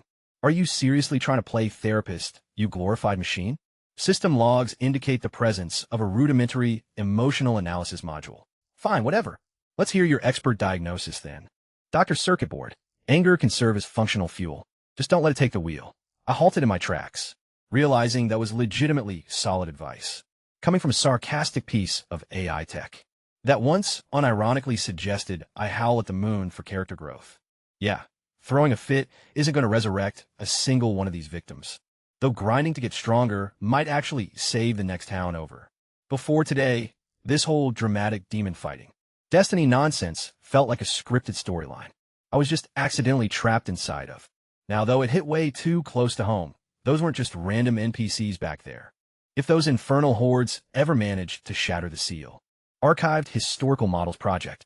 A catastrophic 90% extinction rate for all living organisms across the continent.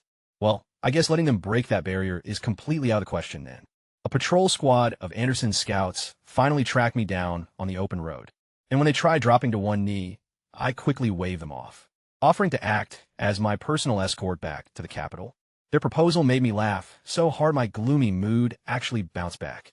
Seriously, who's protecting who here anyway?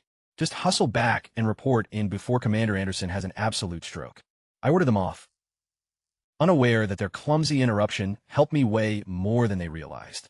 Sometimes you just need an awkward nudge from reality to remember that normal, slightly clumsy human moments still exist out there in the world.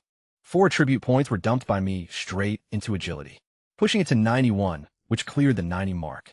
Every single tier now demands a heavier point tax because, well, obviously it does. The system loves taxing high-end progression with premium rates, yet having 91 agility made every single drop totally worth it. Testing it out immediately, Sprinter's Crouch initiated its countdown. Upon launch, time came to a complete standstill. Tiny grains of sand hung, suspended right before my eyes. A moth was frozen mid-wing flap, resembling a paused video. The kinetic shock wave generated by my own legs had morphed into a tangible glass-like ripple cutting through the air. Completely solo, I stood right in the center of a locked-up reality, remaining eerily motionless while the entire universe paused around me. Reaching out, I poked the air ripple and boom. Reality snapped back into place. Instantly, I materialized by the tree sitting 100 meters behind my previous spot. A full second later, the delayed sonic boom slammed through and almost toppled the poor tree over. Should those creepy cultists attempt to bind me ever again, they won't even catch me blinking. Suddenly, my brain went down a wild rabbit hole. If maxing agility breaks reality, can it actually halt real time completely? And if time is frozen, could I theoretically? Nope, absolutely not. Coughing violently, I shut that down right away. As a total gentleman, suspicious and chaotic thought patterns were immediately flagged. Quickly stammering that nothing was on my mind at all.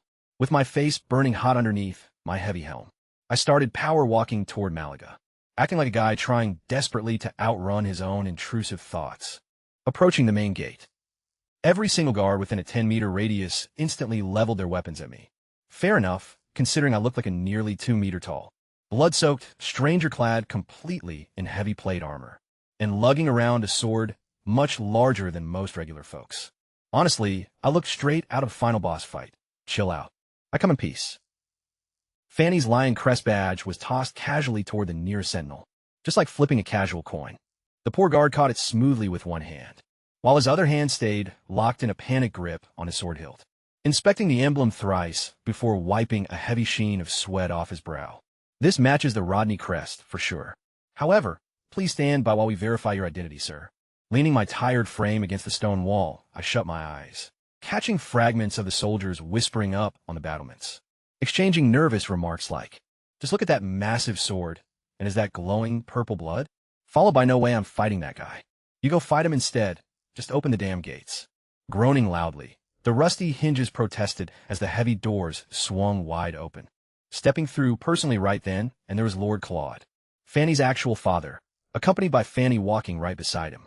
She cleaned up nicely and looked fresh, with her silver hair neatly brushed and catching the dim twilight glow, radiating the exact vibe of an authentic noble lady, instead of looking like a survivor dragged straight from the woods.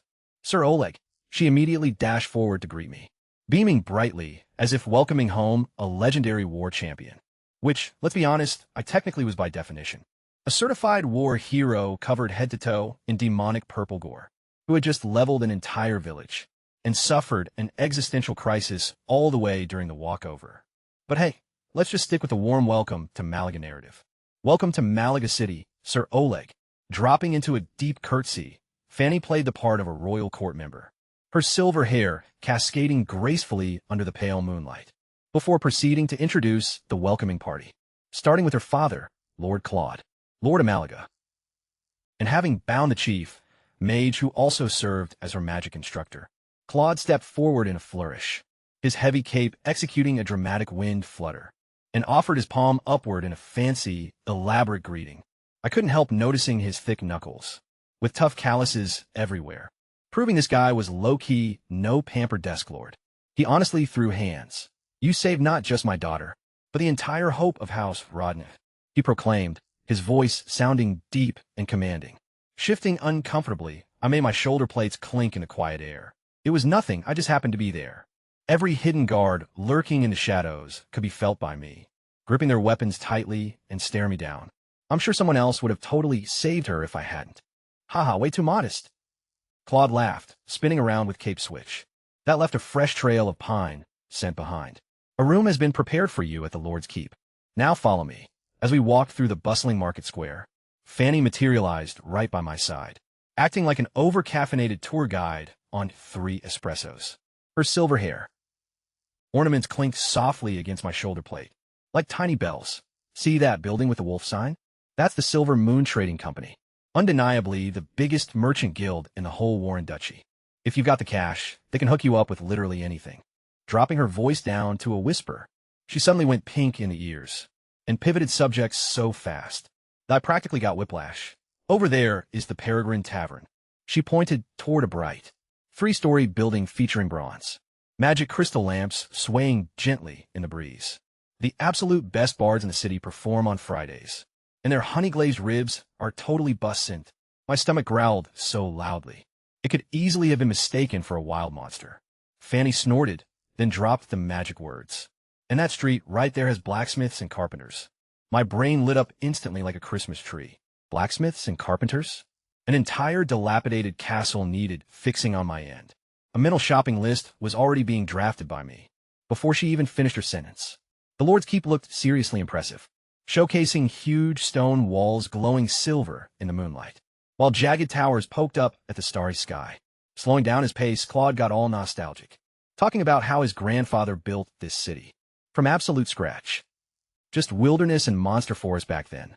Merchants came, craftsmen came, and brick by brick it grew. While he talked, I noticed that bound. The mage never once took his hand off his staff. Smart guy. He wasn't about to blindly trust some blood-soaked stranger.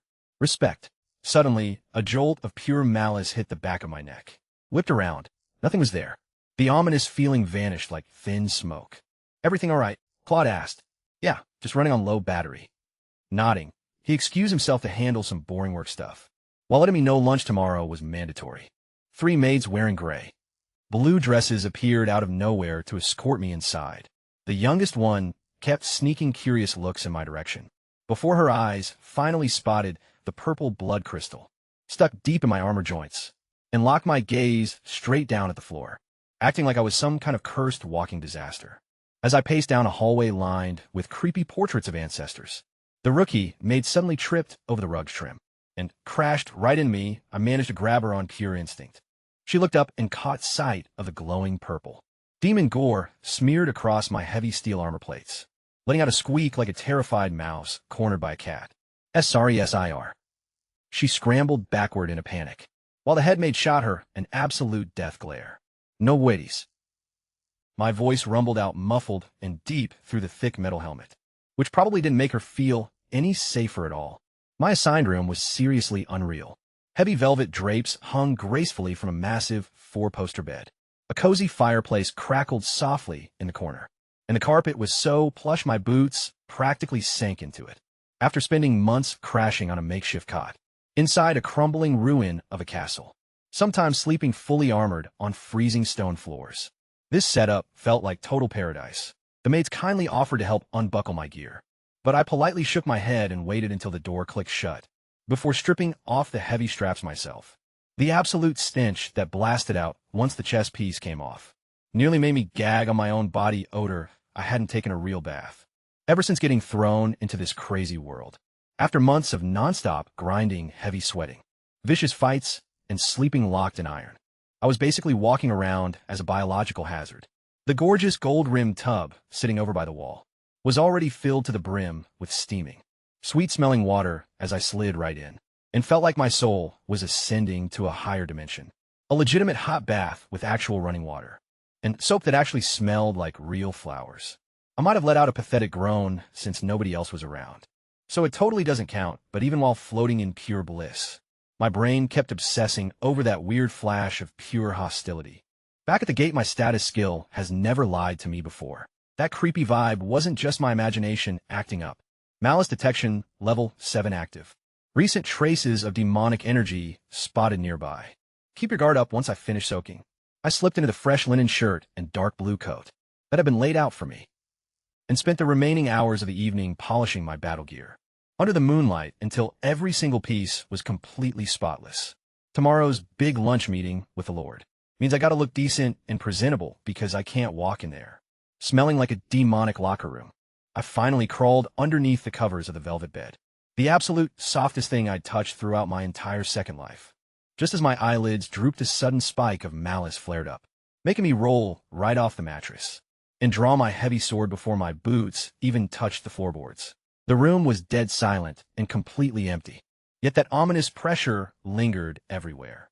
Multiple hostile signatures pointing from completely different angles, all scattered across the city. All right, look, I only came down to Malaga for 2 main objectives: hiring skilled craftsmen to rebuild my fortress, and shutting down an underground demon conspiracy. I'd gotten so distracted by luxury bubble baths and comfortable mattresses that I nearly lost track of the whole demon threat. The haunting image of that massacred village flashed in my mind, mutilated corpses and that tiny forgotten bracelet. Without a second thought, I strapped my armor back on and lay down on the fancy bed, cradling my massive executioner's sword tightly like a teddy bear.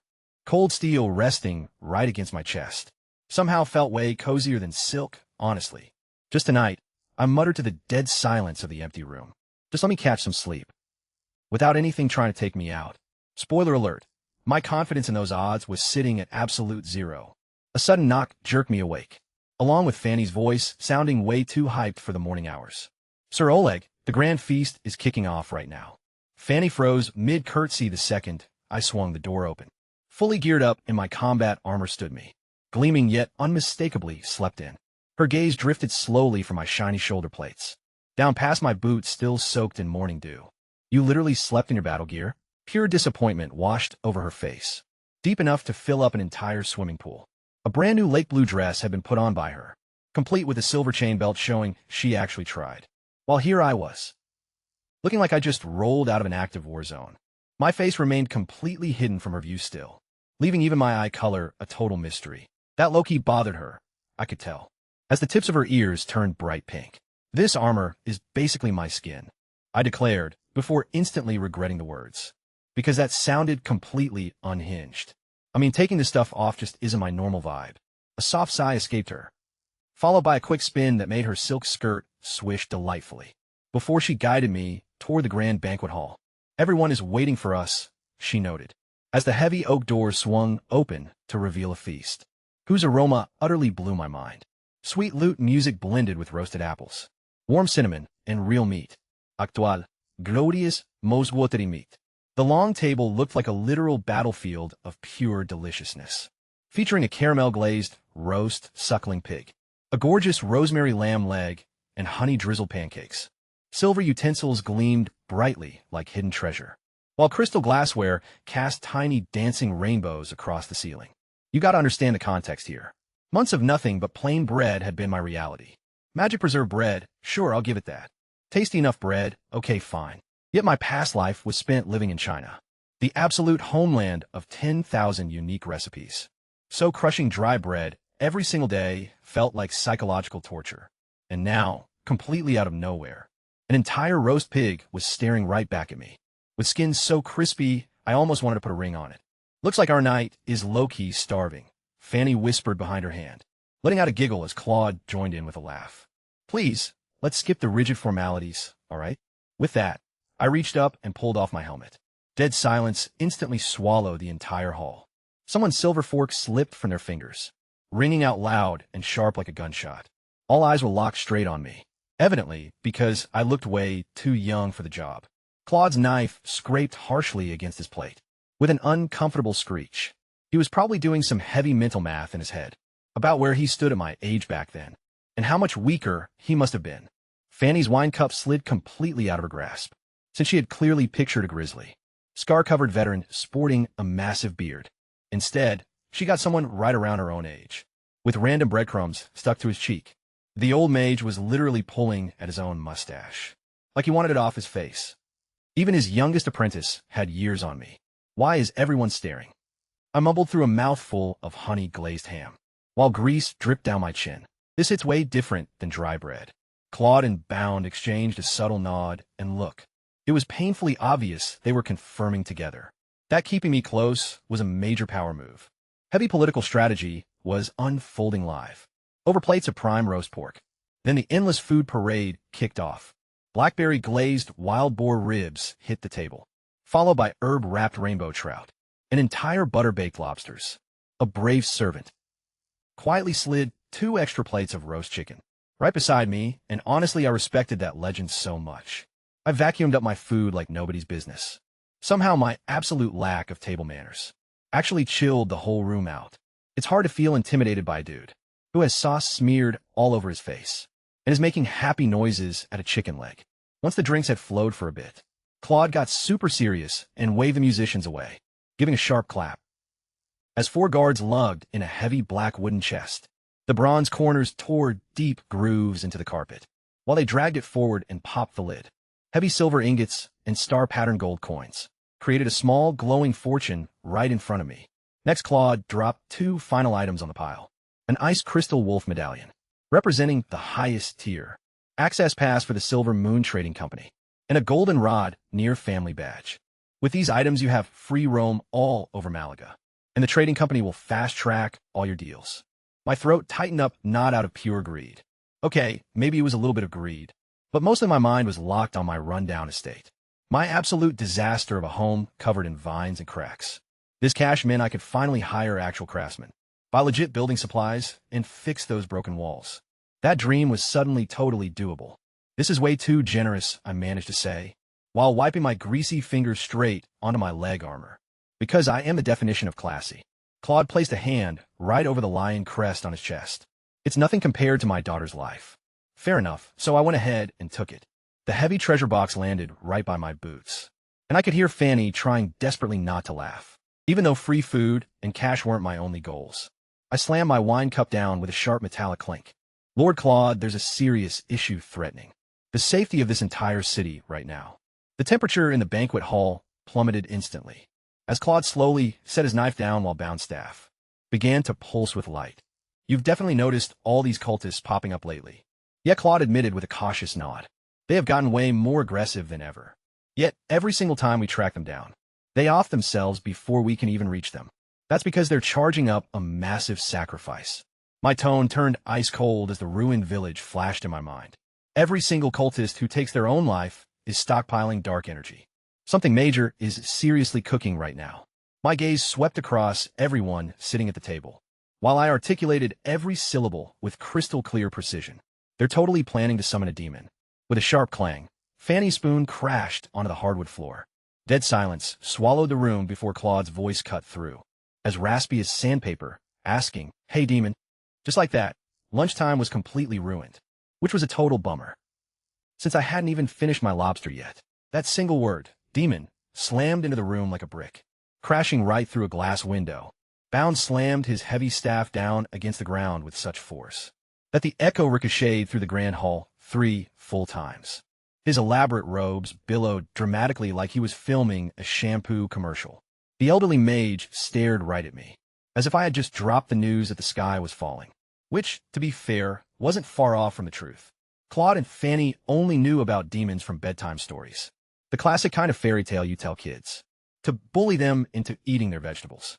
Yet seeing Bound, the one guy who hadn't even blinked once since our paths crossed, looking pale enough to have just spotted a ghost, gave them all the confirmation they ever needed. "Sir, are you absolutely certain? Demons, the actual ones straight from hell." Bound leaped instantly to his feet, with his eyes locked dead on mine, practically begging me to admit I was just messing with them. Claude tightened his grip hard on his sword handle, muttering, "Those are just old bar tales made up to scare children. Even the royal archives don't hold a single reliable record of them." Stroking his mustache anxiously, Bound began pacing back and forth, frantically connecting the dots between recent cultist attacks and actual demon activity, and the deeper his thoughts went, the more the color completely drained from his face. Suddenly, his staff flashed brightly, and he straight up teleported right out of the room. Just a few seconds later, he popped back into existence, clutching an ancient tome. "I managed to score this off the black market 3 months ago," he explained, tapping his staff against the brittle pages, until vivid illustrations floated up into the air as high-tech 3D holographic projections. Pretty slick. Honestly, his presentation skills would have absolutely slayed at a corporate PowerPoint meeting. The book displayed horrifying demons featuring crimson skin, massive twisted horns, and faces hideous enough to curdle fresh milk, all gifted with fire magic, toxic purple blood, and absurd physical strength even at base levels. And the scariest part? Even if you manage to wipe them out, they apparently just respawn down in hell, acting just like an annoying video game boss equipped with infinite lives. The true gates of hell were locked tight 1,000 years ago, Bound explained aloud, while furiously flipping pages with trembling hands. And not a single demon has surfaced ever since. Sure, their crazy cult followers kept popping up everywhere, but nobody ever bothered to take them seriously, writing them off as nothing more than a bunch of harmless lunatics. Yet all those old tavern paintings always depict demons as cute little imps. Fanny argued back, gracefully tracing a goofy little imp outline in the air with her glowing wand. Claude quickly waved her gesture away as Bound's tone dropped heavily. That's because anyone unfortunate enough to spot a real demon and live long enough to paint it ended up as a pile of bones on a sacrificial altar. Without missing a beat, Bound projected a complex, 6-pointed ritual sigil right onto the center of the table. The exact same ominous pattern they had been stumbling across at cult hideouts, scattered all across the entire city. The description I gave lined up with the book spot on. Cultists chant before taking their own lives. Blood spills right into the ritual circle, and a more pooling liquid gathers across scattered locations. The more powerful the summoned demon gets. Claude broke out in a cold sweat. We've already locked down 7 finished ritual spots. But we trashed the circles, totally useless bound. Cut him off once the sacrifice wraps up. Wrecking the circle doesn't do a thing. 7 sites? They might be calling up a high-tier boss. If they pull it off, Sir Oleg is dead right. Malaga is totally cooked, bang. Claude's iron fist left a crater in the table. Silverware went flying everywhere. He snatched a wine jug and chugged it down. Amber liquid spilling all over his armor. Anderson, the guard captain, sprinted in, his lion badge bouncing with each stride. Seal all gates and push curfew 3 hours early. Silver Moon Company halts all non-essential trade. Full martial law with every single soldier on high alert. Comb the entire city for cultists. Yes, sir. Anderson vanished before the echo even faded. Then Claude dropped to one knee right in front of me. A city lord actually kneeling, Sir Oleg. Malaga would have been doomed without your warning. I offer you my deepest gratitude. Fanny dropped to her knees right after you saved me. And now you're saving the whole city too. I honestly don't know how to repay you anymore. I yanked them both back up fast, because this was getting way too awkward. Especially since I knew, without the system quest, I would have stayed up in that tree, debating whether to help for another 5 minutes. Look, demons are my enemies too. Helping you helps me, but if you really want to pay me back, I scratched my helmet. I need workers to fix my castle. It's been falling apart for centuries, and there's only one of me. Claude's eyes lit up like I'd just handed him a gift. Done. Once this mess is over, I'll send our chief engineer and every craftsman in town to help you rebuild. Then Bound stepped up and dropped to both knees. Sir Oleg, I know asking this is totally shameless, after everything you've already done, but we've never actually fought real demons. You have, if the cultists get desperate and summon one. Could you help us take it down? So that village was called Devils, huh? I said quietly with a smirk. I told you before, demons are my sworn enemies. Even without you asking, I'd hunt them down anyway. I grabbed my helmet and locked it in place. Walked toward the door and hoisted my giant sword. This time, they aren't going to hide behind me. Bound was channeling magic straight into his staff, stacking buff spells all over himself, like a walking neon light show. Claude marched back from his room, decked out in full combat gear. Sword, shield, and halberd in hand. He patted his weapons like they were old friends. Time to ride together again, old buddies. Fanny pulled out her wand, ready to roll, but Claude stopped her in her tracks. He pulled her into a tight hug right through his armor. My little pearl, you just survived one nightmare. I'm not letting you go through that again. Trust me. Someone's got to steer this castle, right? And your mission is to get that dragon crystal locked into the shield core. A fleeting shadow crossed her gaze before pure grit took over. Giving a sharp nod, she dashed away. Catching her retreat, I spun around to team up with Claude and Bound. The three of us marched out side by side, with me taking the lead as the city morphed into a full-on war zone. Heavy iron boots stomped furiously against the cobblestones. Troops were constantly bolting in and out of the buildings. Over in the distance, the Silver Moon Company was talking down, freaking out merchants. Meanwhile, the local tavern adventurers were suiting up and tailing the squads down the avenues.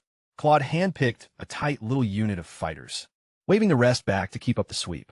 Right on the move, I gave them the full rundown on the Devil Brawl. Demon attack habits, cultist mages, those binding chains, the choking fog, fire magic, and that weird purple blood. Claude and Bound were mentally absorbing it all, acting like they were cramming hard for the ultimate exam of their lives. We tracked down the source of that bad energy in no time. Time to see if this town makes it through the night.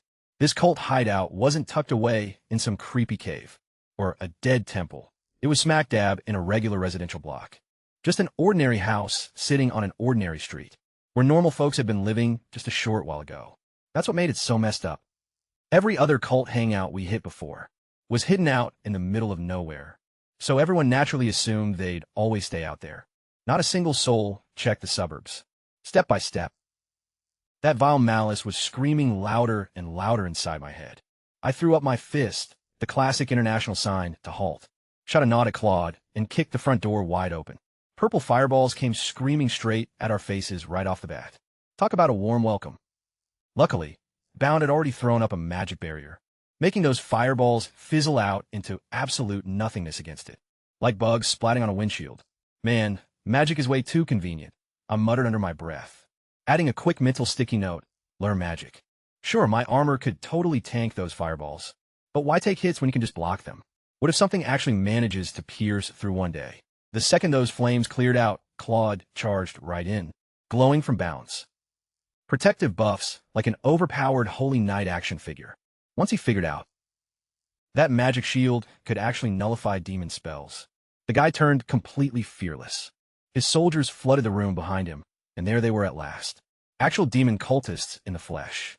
Crimson skin, twisted horns, and definitely not human. Every other time the city busted up a cult hideout previously, they only ever found piles of ash. This was a first seeing them alive.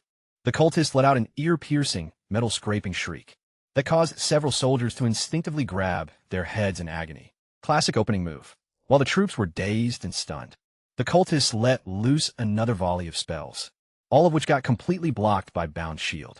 Suddenly, glowing purple chains burst out from beneath the floorboards. The exact same ones I fought back in Devil, wrapping tightly around the soldiers' limbs, hissing fiercely, and burning through skin. Screams echoed everywhere, except for Claude, who took zero effect because the man was already mid-charge. Halberd flashing. A cultist was skewered right through the chest by his weapon, leaving the body hoisted off the ground, perched on the polearm like a ragged flag, before the corpse was hurled straight into another enemy, scoring a total bowling strike. A fiery projectile was launched by a third cultist, which Claude managed to block with his shield, and taking advantage of the split second created by the blast, he chucked his halberd like an Olympic javelin, deflecting the weapon with a magic barrier. The cultist instantly scrambled backward, only to find Claude had already ditched his defense, drawn his blade, and closed the distance in a flash. With one swift silver sweep, the horned head went spinning through the air, leaving a crimson arc in its wake.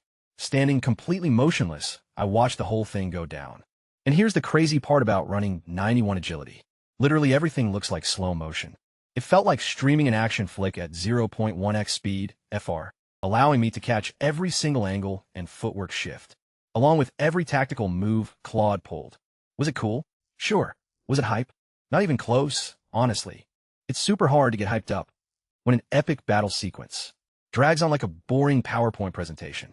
When those chains grabbed the soldiers earlier, I almost stepped in, but I caught Bound's vibe. A calm little smile paired with a subtle nod, meaning we got this. Pure, quiet confidence. That unspoken trust between two veterans who had been grinding battles together for decades hit me completely differently this time, as it was my first real look at actual teamwork. In this crazy world, and man, Claude's combat style was pure art, where every single move set up the next three, and every strike served a distinct purpose. He could read the entire battlefield 10 steps ahead. Meanwhile, my strategy in Devil was basically sprinting fast, hitting hard, and breaking everything in sight, with zero technique and pure caveman energy. If Claude and I had identical stats, though, he made me look like a toddler blindly swinging a stick. Then again, technique matters way less when you can literally one-shot literally anything, but still, I should probably learn some actual combat skills, figured out in my head, because if nothing else, it might help me stop accidentally demolishing buildings. Every single time I take a swing after a fight, Claude and Bound thoroughly inspected the ritual room, tucked behind the blown-out wall, where blood symbols still glowed on the stone floor, and human and animal carcasses were arranged in eerie patterns, giving off a full horror movie vibe. It was the first time they had ever found an intact altar, since all the others were reduced to ashes by arrival time. We got here right in the nick of time, Bound noted, while touching the still wet blood, proving the ritual hadn't even kicked off yet. Kicking aside a deformed corpse with his boot, Claude muttered about low-level cultists, whose coordination could still easily trip up mid-tier fighters. Then, as I dragged my massive sword inside the room, both of them instinctively took 3 steps back. Running purely on instinct, I threw a single swing, and boom, the altar was wrecked. Half the structure, and a huge chunk of the ceiling morphed into flying debris. Bits of masonry bounced wildly off the hastily thrown-up barrier like heavy hail. "Oh, do I gotta pay for that?"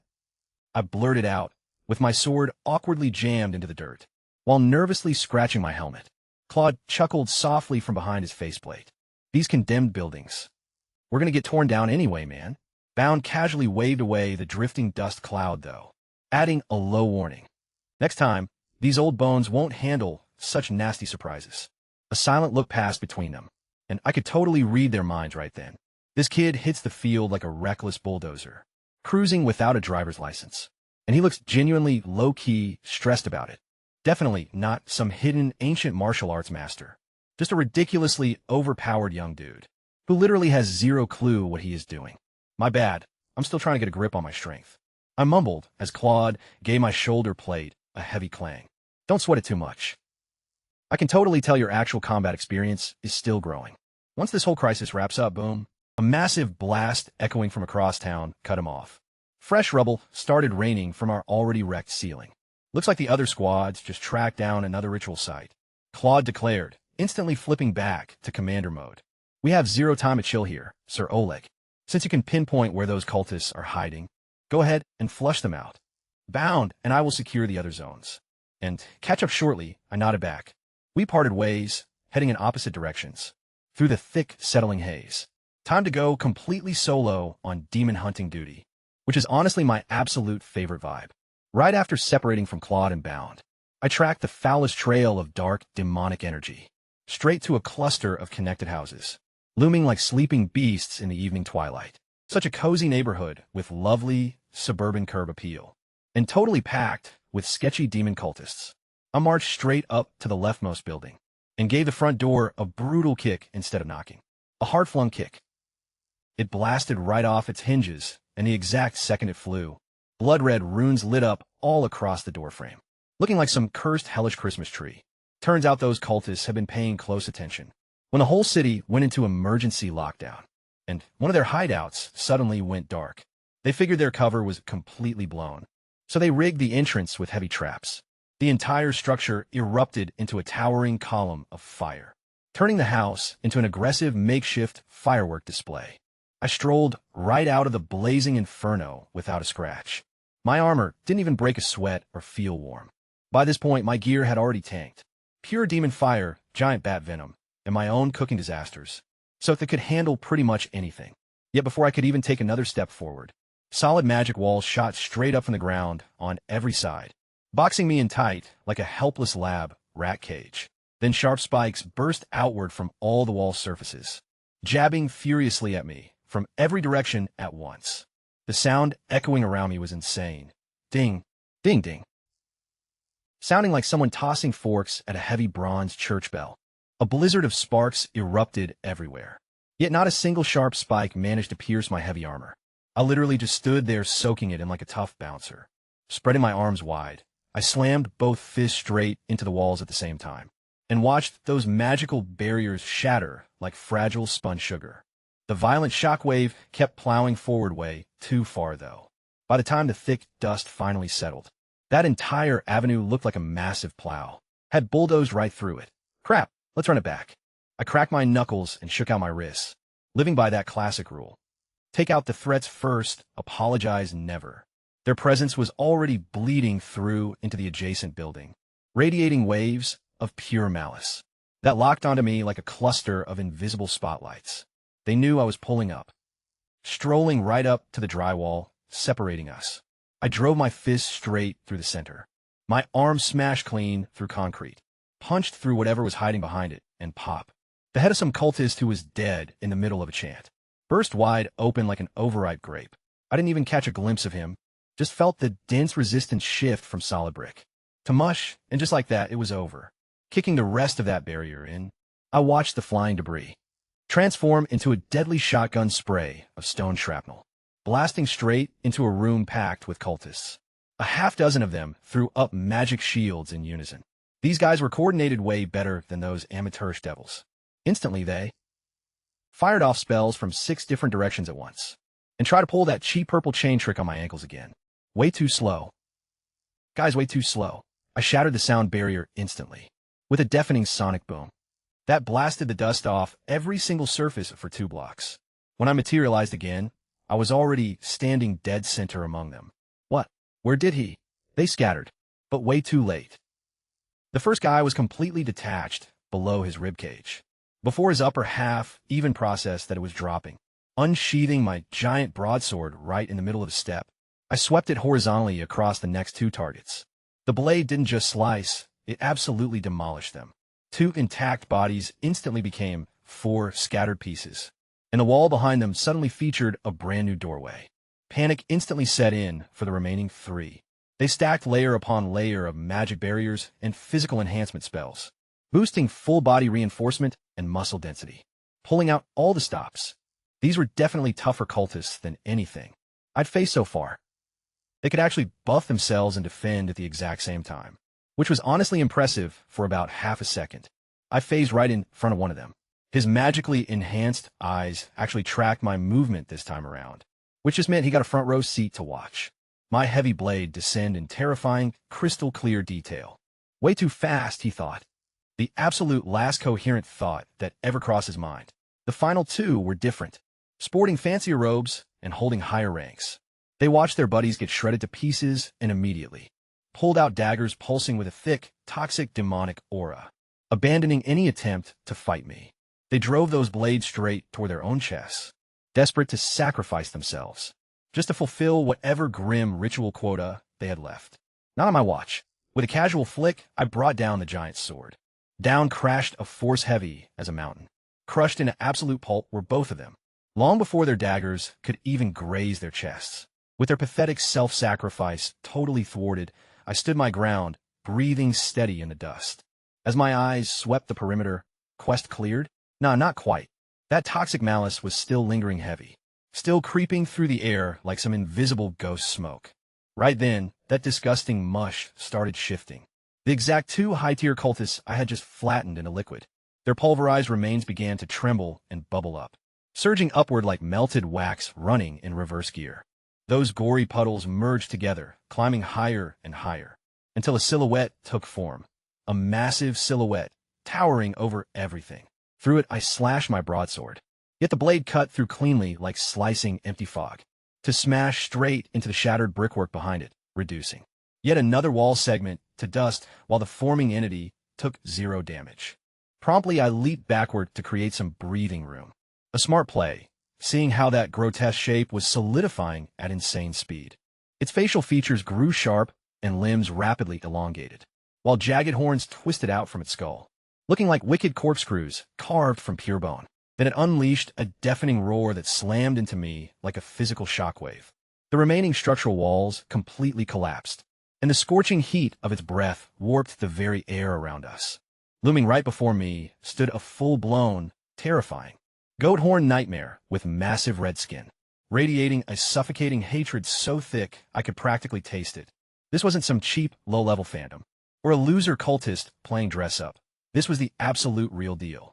Flames churned violently within its right palm, before hardening into a weapon, a wicked, serrated blade featuring screaming human skulls dangling straight off the hilt. A total abomination of a sword. The miserable souls trapped inside were literally crying out, every single wail echoing in my ears as the colossal demon charged forward, moving at a terrifying speed way too fast for anything of that bulk. It brought that skull-adorned weapon crashing down toward my head with enough kinetic force to slice a whole building right down the middle. Up went my giant sword to intercept the blow. The brutal impact cracked the stone beneath my boots, branching outward in a spiderweb pattern 6 meters wide. My heavy boots drove deep into the shattered ground, while the agonizing suffering of those trapped spirits surged, vibrating intensely straight through my weapon. Their piercing screeches rattled right down to my teeth, and the fiend wasn't finished yet, even while our blades remained locked together. Its left hand was already wreathed in vicious purple-red fire. All the surrounding rubble spontaneously burst into flames purely from the intense heat. It drove that burning fist directly into my chest plate. Boom. The massive shockwave flattened every single remaining structure across the courtyard as nearby soldiers rushing forward froze dead in their tracks mid-stride, completely paralyzed by the ghastly sight of a real-deal hellspawn, standing tall right inside the smoking crater. Noticing them instantly, the monster's eyes lit up with that exact predatory thrill a house cat gets upon spotting a fresh mouse. Easy targets. Soft, squishy, completely unarmored meatbags. Then hearing a sound behind it, the beast whirled around sharply, to find me standing right there unharmed, my armor totally intact, and not even breaking a sweat. "You're honestly the toughest thing I've fought so far," I remarked, while casually rolling my wrist. If Claude or Bound had taken a hit like that, they'd probably be history by now. But compared to what you just did to me, that winged freak crashing into my fortress months ago was way scarier, or at least it actually shook me up good. Down to pinpoints, the demon's pupils suddenly shrank. Right after I called it weaker than a bat straight to its face. Blazing flames erupted along its blade as it shrieked in pure rage. With every ounce of power it possessed, the monstrosity brought its heavy sword crashing down. Flash of white, I was already behind it. The roaring fire on its weapon flickered out instantly, and the blade itself crumbled down into fine dust. Then a dozen glowing purple lines appeared simultaneously across the beast's body, slicing it apart, as if someone had carved it up with a razor blade. Heavy chunks broke off, burning fiercely, and disintegrating completely before hitting the ground. Yet, right in that final split second, as the severed demonic head tumbled through the smoky air, its gaze locked dead onto my chest plate, straight at the House Herman crest, its pupils widening in horror. Pure recognition, deep-seated terror, and something ancient and primal that stretched way beyond just this one demon's miserable life. And then it was just ash. A wave of loud cheers erupted from the soldiers behind me. Without stopping to wave, I was already sprinting forward, toward the next nasty spike of malice. Meanwhile, and this is a detail I only found out later, Claude and Bound were throwing down their own wild party across town. Having tracked down another creepy ritual site, pulled the wounded troops to safety, and set up a textbook tactical formation, with a shield wall up front and archers plus mages backing them up, while Bound rained down solid lightning support from above. They absolutely leveled the cultists' hideout with synchronized volleys, and cleaned up the remaining targets with total efficiency. Then their own demon showed up, smaller than mine, packing no special weapon, yet still way out of the league of any ordinary foot soldier. Ordinary swords bounced right off its tough skin like plastic toys. A sudden bolt of lightning straight to the eye blinded the beast thanks to Bound, giving Claude the exact opening he needed to drive his heavy halberd deep into its neck, even if it wasn't quite deep enough for a one-shot kill. As vicious claws swiped through the air, Claude kicked off its chest and pulled off a clean backflip away, wrenching his halberd free while dark purple blood sprayed wildly, though the demon barely even flinched. Touching the lion crest emblazoned on his armor, Claude slammed his fist firmly against it like he was sealing a solemn promise, and charged right back into the fray. His entire squad followed suit with a roaring battle cry, fanning out to box the demon in completely, while the range fighters kept it pinned down hard. They were playing smart, fighting as a tight unit, acting like people who actually had something worth protecting. Man, I sure hope they made it, because 3 more malicious signatures were suddenly flashing inside my head like angry GPS markers, and every single one of them was surging in power, while I was busy speed blitzing through squads of demon cultists, and turning a horned nightmare into absolute confetti. Over across town, Claude and Bound were throwing down in their own epic showdown. I only got the full breakdown later, but honestly, those 2 absolute legends were killing it. Their demon was on the smaller side compared to mine, featuring no fancy skull sword and no dramatic villain monologue.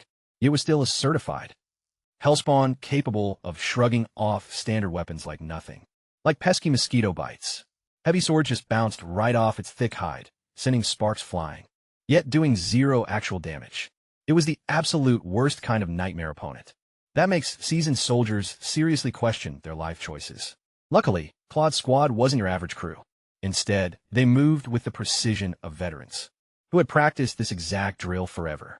Charging headfirst into the beast, the vanguard units suddenly jammed their boots down to halt right before impact, throwing the charging demon completely off balance as its own momentum betrayed it.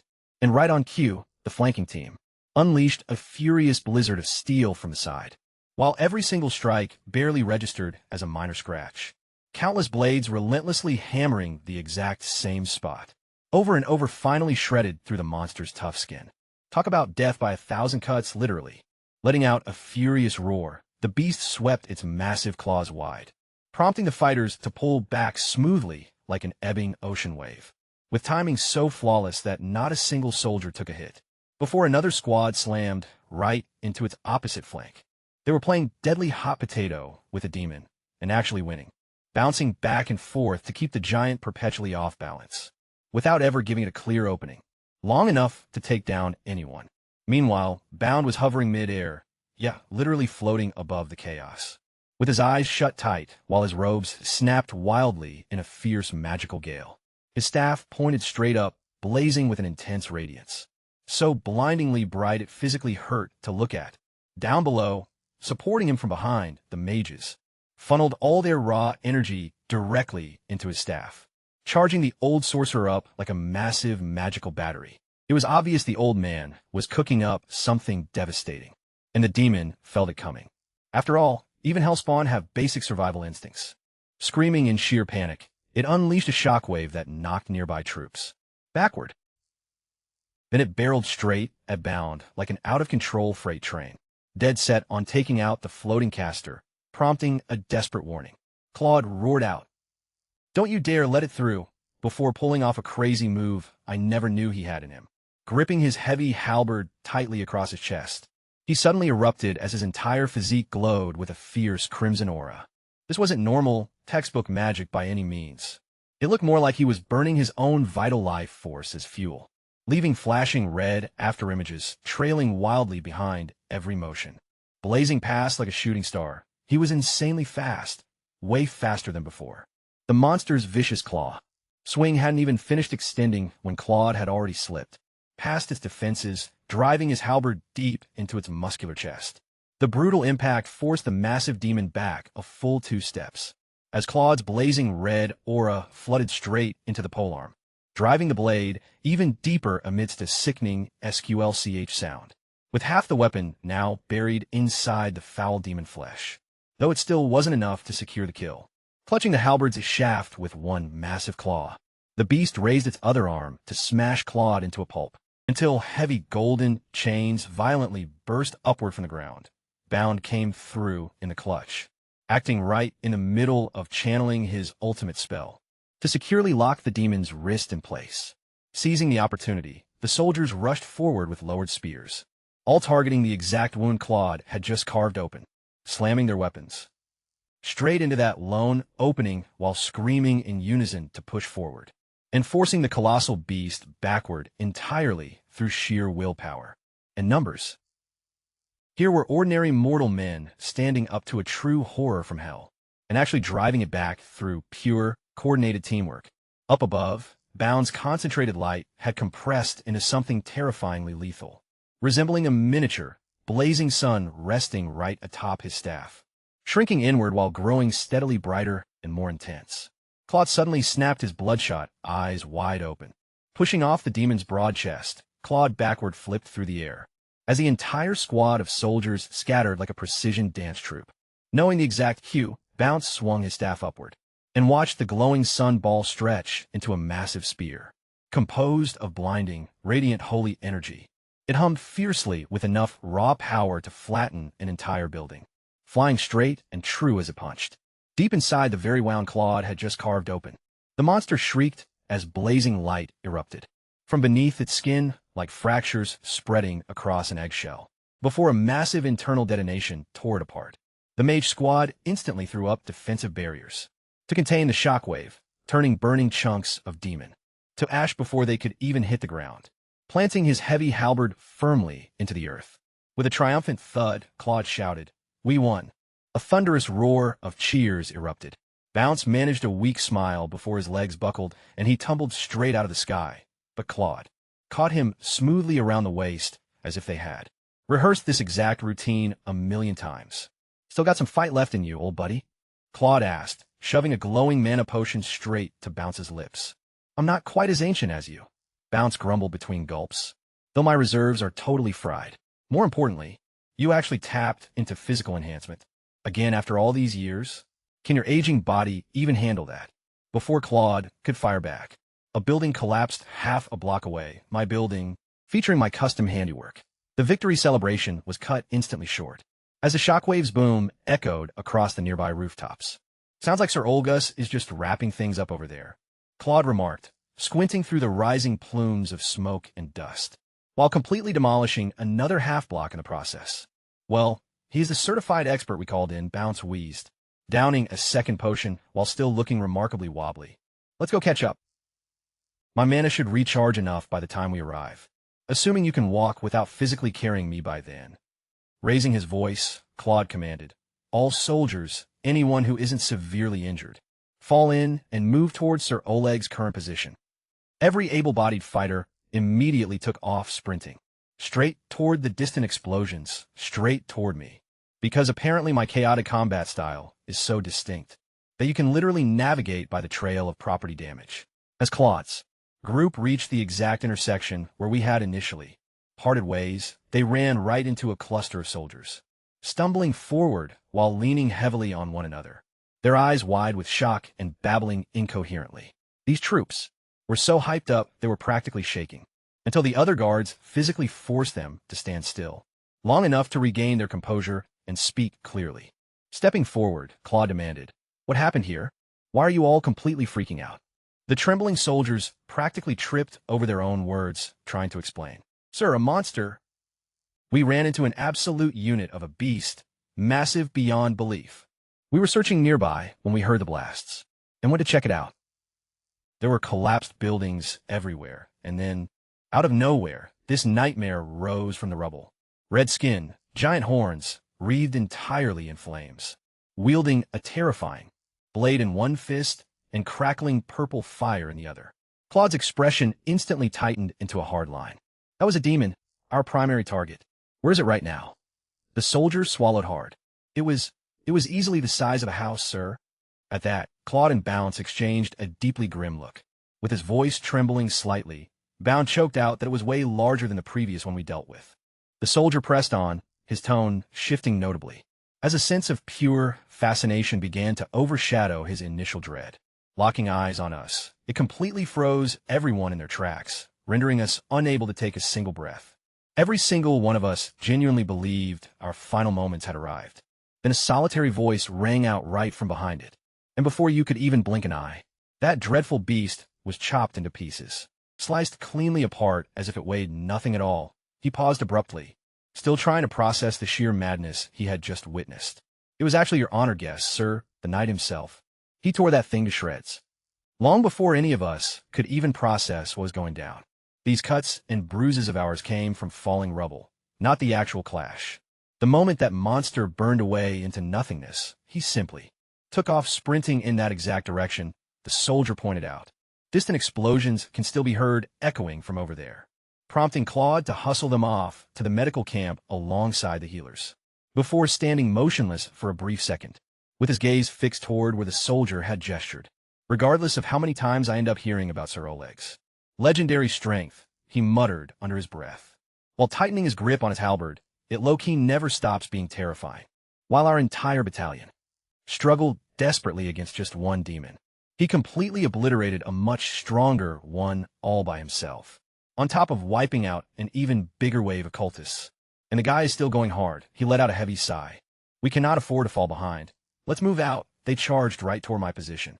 By the time they finally made it over, I was already standing amidst yet another apocalyptic wasteland of debris, with dark purple steam hissing away as demon blood evaporated off my blade. I had just finished clearing out yet another underground cultist hub, right after wrapping up the major demon showdown. At this point, it was basically just routine work: kick down a wall, track down the bad guys, and introduce them swiftly to gravity and some heavy-handed blunt trauma. A quick glance at my malice radar revealed only one single signal left blinking. The absolute biggest and most furious one of the lot. The exact presence that had been throbbing relentlessly at the back of my mind like a full-blown migraine, dripping with pure murderous intent. Claude's heavy steel boots crunched loudly across the rubble as he stepped closer, carrying his helmet tucked under one arm, with a face carved deep by sheer exhaustion and deep-rooted gratitude over this crisis. "We honestly can never thank you enough for this, Sir Oleg. Think nothing of it. Honestly, this is kind of my bread and butter." I gave a quick nod toward the final pathway, though the timing is solid since I can actually pick up one last signal ahead. Wipe that final spot out, and this whole mess should finally be done with. Shouldering his halberd, Claude snapped back into a ready stance, while Bound readjusted his hold on his staff, appearing noticeably steadier now, while the troops trailing behind them tightened up their defensive formation. Just one more hidden nest, and one final skirmish standing between me and sweet relief, then maybe, just maybe I could finally catch some much-needed sleep. Stepping out in front, I led the entire group straight toward the final altar. The heavy aura of malice lingering ahead was practically thick enough to chew on. Whatever monstrosity was lying in wait for us there was guaranteed to be the most brutal challenge yet. Fortunately, I had a custom demon-slaying sword in hand, alongside a local city lord ready to pop off, like Super Saiyan Red. A wizard capable of raining down lethal light spears straight from the heavens. And roughly 50 furious soldiers who had just popped their first demon cherry today, and were now itching for seconds. So let's go ahead and wrap this up. Pulling up to the final ritual grounds. An immediate bad vibe hit me square in the chest. Some serious combat had clearly already gone down here, with fresh blood splattered wildly across every surface, and shattered pieces of weaponry littering the ground all around. Charred walls bore witness to violence, yet every single body had vanished without a trace.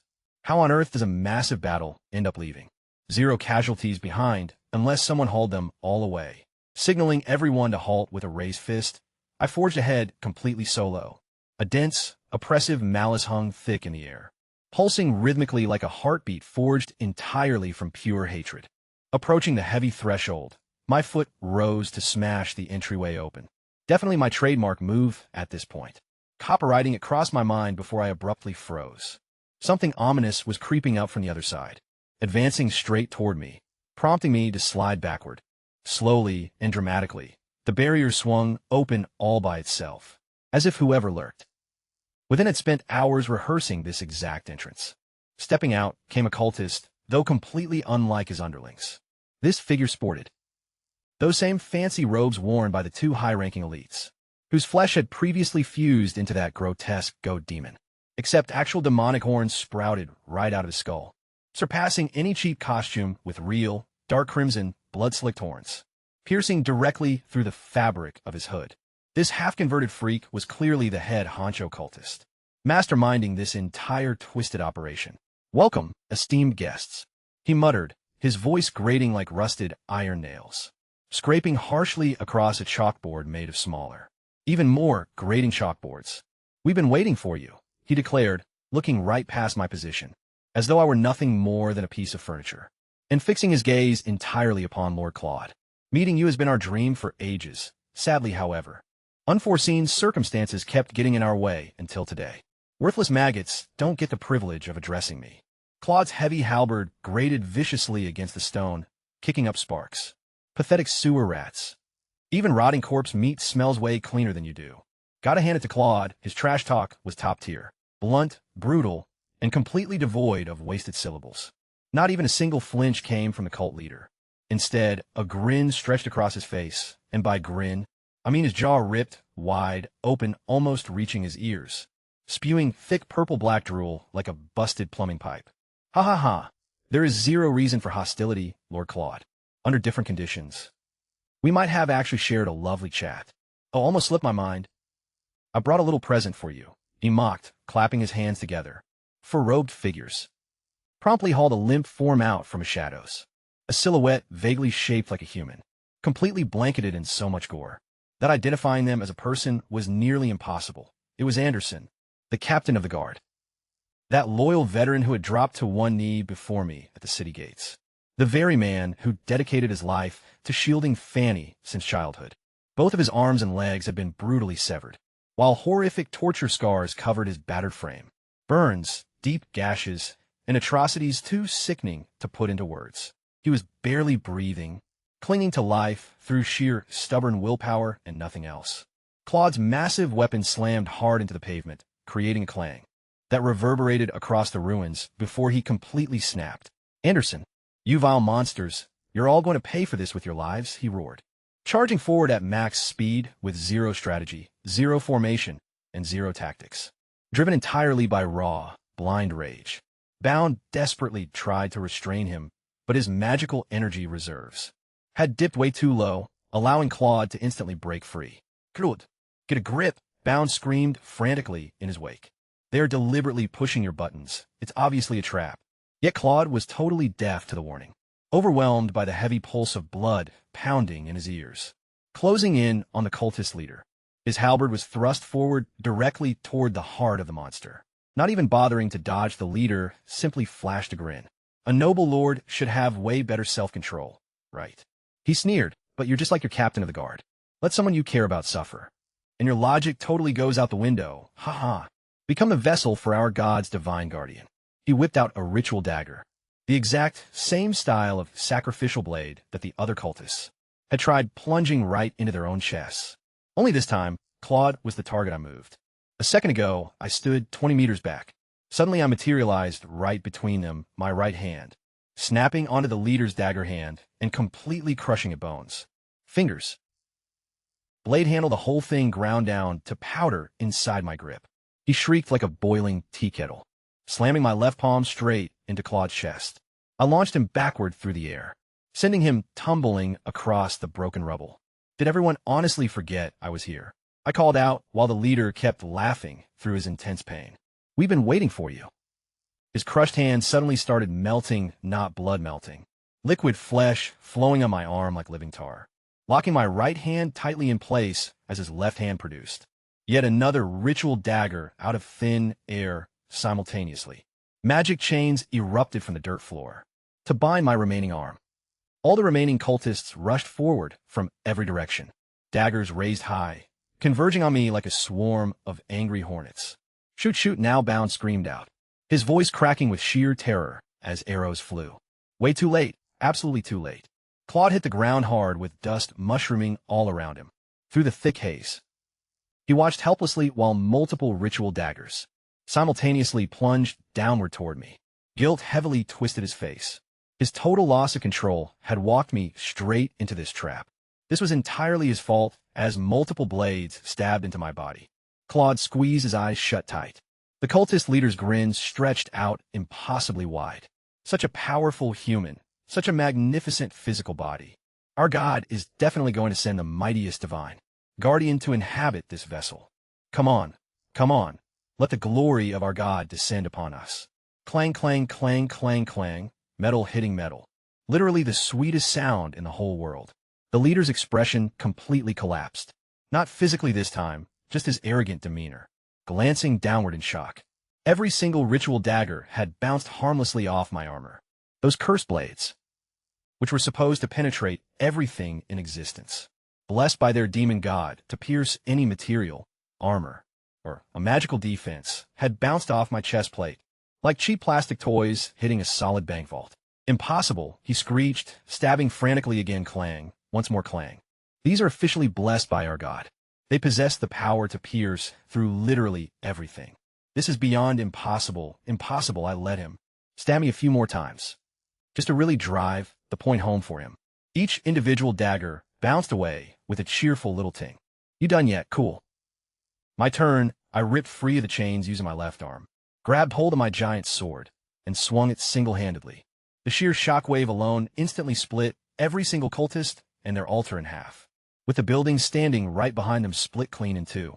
Shards of masonry rained down fiercely, sending debris scattering wildly across the entire area in the wake of the blast wave. Lying low on the ground, Claude suddenly sprang forward to catch Anderson's limp body, as the shock wave forcefully hurled it high up into the air. Without missing a beat, he immediately started forcing healing potions down the poor guy's throat, his hands trembling intensely. I flicked the sticky, melted flesh residue right off my palm, grossly resembling a cursed mix of hot glue and raw meat, before strolling straight toward the cult leader's remains. Even though the sword wind had literally sliced him in half, somehow the guy was still breathing. Turns out demonic blood makes you ridiculously hard to wipe out. Staring daggers at me, his eyes burned with pure, unfiltered hatred, while thick purple blood bubbled profusely from his mouth with every single word. You cough. This is entirely your fault, cough. You weren't even supposed to be anywhere near here, and if not for you, we would have successfully snatched Claude's daughter. To use her as leverage against him, cough, if not for your interference. The cultists positioned outside the city walls would have completely drawn away the defense forces. And if not for you meddling, while Claude was busy dueling one divine guardian, the other one would have finished pulling off all the rituals. Yes, if not for you. The guy was literally coughing up his entire villain master plan, screaming it straight in my face like I had personally ruined his birthday bash, which, to be completely fair, I kind of did.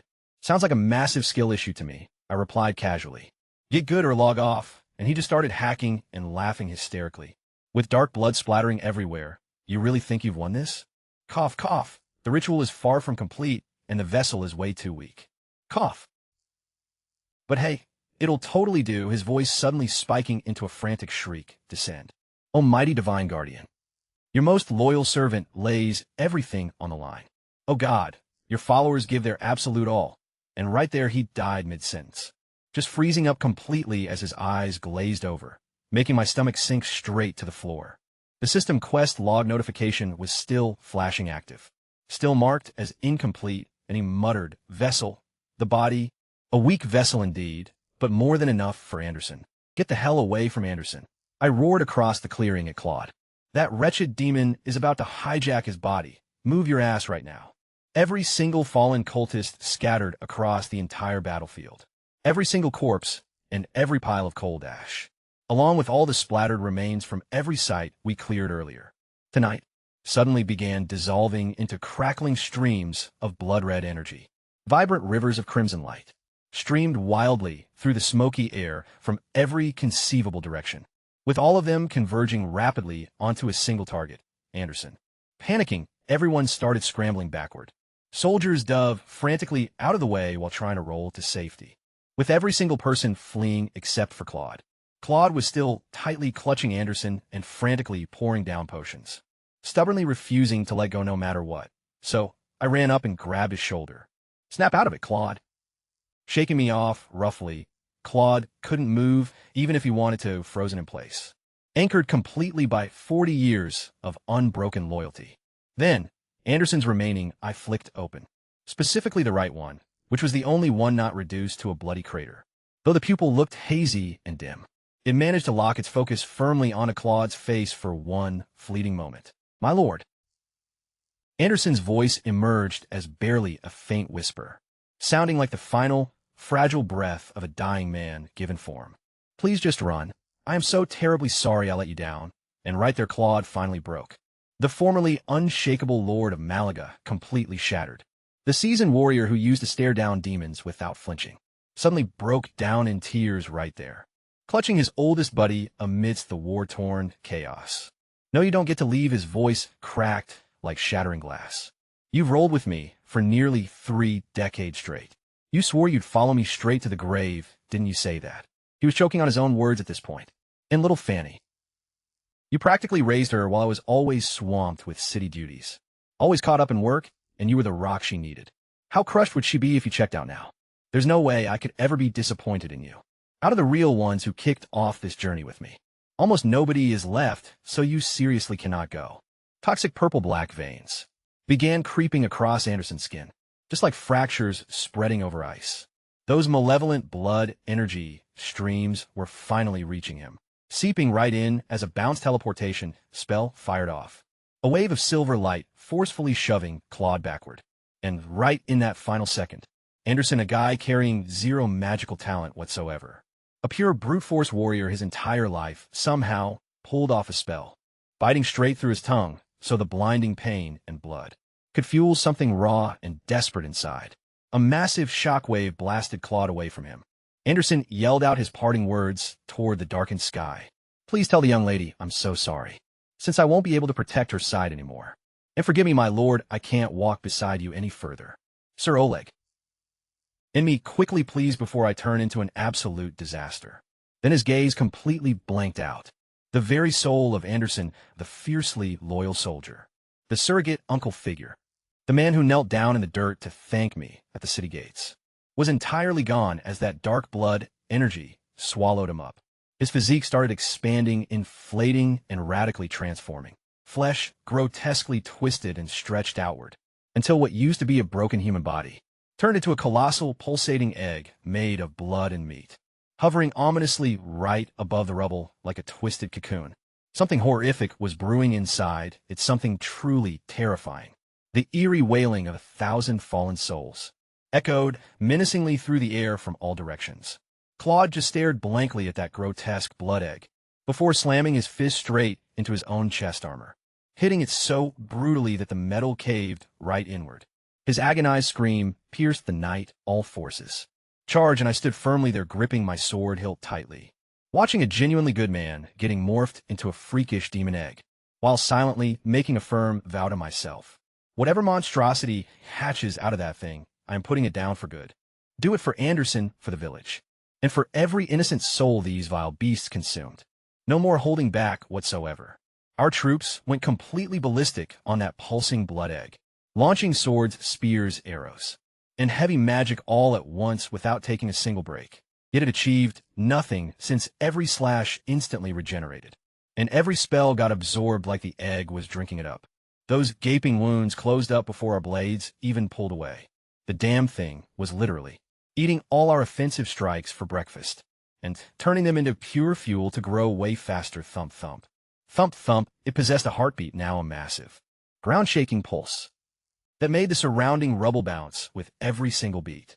Glowing blood vessel networks mapped across its outer shell, shining like some kind of disgusting night light. Right before our eyes, that creepy form inside was blowing up and getting massive, constantly twisting and molding itself into limbs, horns, and weird stuff that literally shouldn't exist.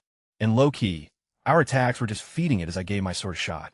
The blade sliced straight through the egg like it was cutting smoke, giving off major flashbacks to what happened earlier, when that goat demon was forming. Somehow, that egg existed in a total halfway dimension, hanging out partially in reality and partially somewhere else entirely. It could easily toggle itself solid whenever it felt like soaking up extra energy, and turn totally intangible the second we tried to throw hands. Talk about some completely rigged game mechanics. No amount of beating on it was going to work until whatever was chilling inside finished baking and fully spawned into our actual reality. Fall back, I yelled, while aggressively body-checking a couple of stubborn soldiers who refused to stop swinging their weapons. As a warning, I slammed my sword down to split the ground right in front of them, with jagged cracks, spider webbing all the way to the base of the egg, which immediately patched itself right back up. Honestly, even messing up the surrounding dirt was totally useless, because all that stored energy automatically fixed everything in seconds. Our attacks aren't just missing, I muttered under my breath. While gripping my sword handle tight, they're literally powering it up and helping it heal faster. Right then, some shouting broke out behind me. Claude had gone full berserker mode once again, with totally bloodshot eyes and veins bulging out of his neck, as that intense crimson body enhancement aura flared up all over his frame for the second time tonight. He was dead set on charging straight at the egg, and trying to obliterate it through sheer, stubborn willpower, pursuing the exact same technique that Bound had warned could kill him, because his aging body simply couldn't handle the strain. "Claude, are you out of your mind?" Bound yelled, grabbing his arm and digging his fingers desperately into the gaps of his armor. "Your physical form can't take this kind of punishment. You're definitely not the spring chicken you used to be. You need to stop forcing magic through yourself right now." Even though dark blood was already leaking from the corners of Claude's mouth, he refused to stop. "I know, but if we don't wipe this freak show out before it hatches, way more innocent people are going to die, and I can't just stand here and watch." "That's enough," I shouted, hurling my giant sword, which spun viciously through the air before slamming into the earth, just half an inch away from Claude's face, close enough to practically give him a clean shave on his eyebrows. The heavy impact shockwave sliced right through his crimson aura and violently forced his charging body to a screeching halt. In the blink of an eye, I was right at his side, clutching his trembling shoulder plate and staring him dead in the eyes through the dark glass of my visor. Dying a tragic hero's death doesn't suit a commander at all, and it definitely doesn't look good on a father. My voice came out way harsher than I meant it to. "Your daughter has already lost 2 people she loved tonight alone. Do you seriously want to make it 3? Think about Fanny, calm down." Then, without thinking, I slapped him, even though I used the absolute minimum amount of force I could possibly muster, delivering what was supposed to be the gentlest and most carefully controlled slap of my entire life. His heavy helmet instantly rocketed straight off his head and bounced wildly across the stone like an empty tin can. Okay, so maybe my definition of minimum force needs some serious work. Claude crashed down hard, landing flat on his back, with a dazed expression as something finally shifted inside his eyes. That blinding rage completely drained away, and for a brief second, he looked like he was actually seeing something up there. His gaze grew distant, catching sight of something hidden from everyone else, and the fierce lines of his face suddenly relaxed. As his breath came much slower, whatever vision or whoever he managed to see pulled him back from total ruin. Stepping closer, I leaned down to yank him straight up onto his feet. My bad for that, knowing full well it wasn't my place to smack. A High Lord right across the jaw, but you completely zoned out, Bound. Stormed right over and slammed into Claude's back so violently his plate armor clanged like a massive bronze gong. Are you out of your mind, old man? Because if you're itching to bite the dust, at least let me go first. How on earth am I supposed to explain this to Fanny? That your dad witnessed Anderson get wiped out and then went and threw his life away like a total idiot by charging an invincible death trap. Is that honestly what you're expecting me to tell her? Fixing his gaze on Bound's deeply panicked and furious expression, Claude then glanced at the rookie soldiers surrounding them. Kids mostly gripping their grips and blades, with trembling fingers yet waiting patiently for his command, still putting absolute faith in him. Afterwards, he shifted his eyes toward the distant castle keep, with the very first pale slivers of dawn started cutting right through the heavy morning clouds. And where Fanny was waiting, a heavy, suffocating silence settled in, broken only by the wet, rhythmic thumping of a monstrous blood egg. At last, Claude broke the quiet. Apologies for freaking everyone out. He squeezed his eyes shut tight, letting out a lifetime's worth of sorrow in a single shuddering breath. Guess I'm just getting old. When his eyelids fluttered open once more, the true lord had returned, shedding the frantic berserker for the steady commander. With practiced fingers, he unclipped the heavy lion crest from his chest and extended it toward me, murmuring, "Sir Oleg, you're the absolute only authority we have left regarding these abominations. So I am handing total command authority directly over to you. The fate of Malaga rests in your hands now." Utterly bewildered, I pointed straight at my own chest in disbelief. Me running the show? I have literally never led a single soul in my life. There is no way I can shoulder the responsibility of these troops' lives. I've never even been part of a team before. For months, I've just been cooped up alone in some dusty castle, chatting away with giant spiders.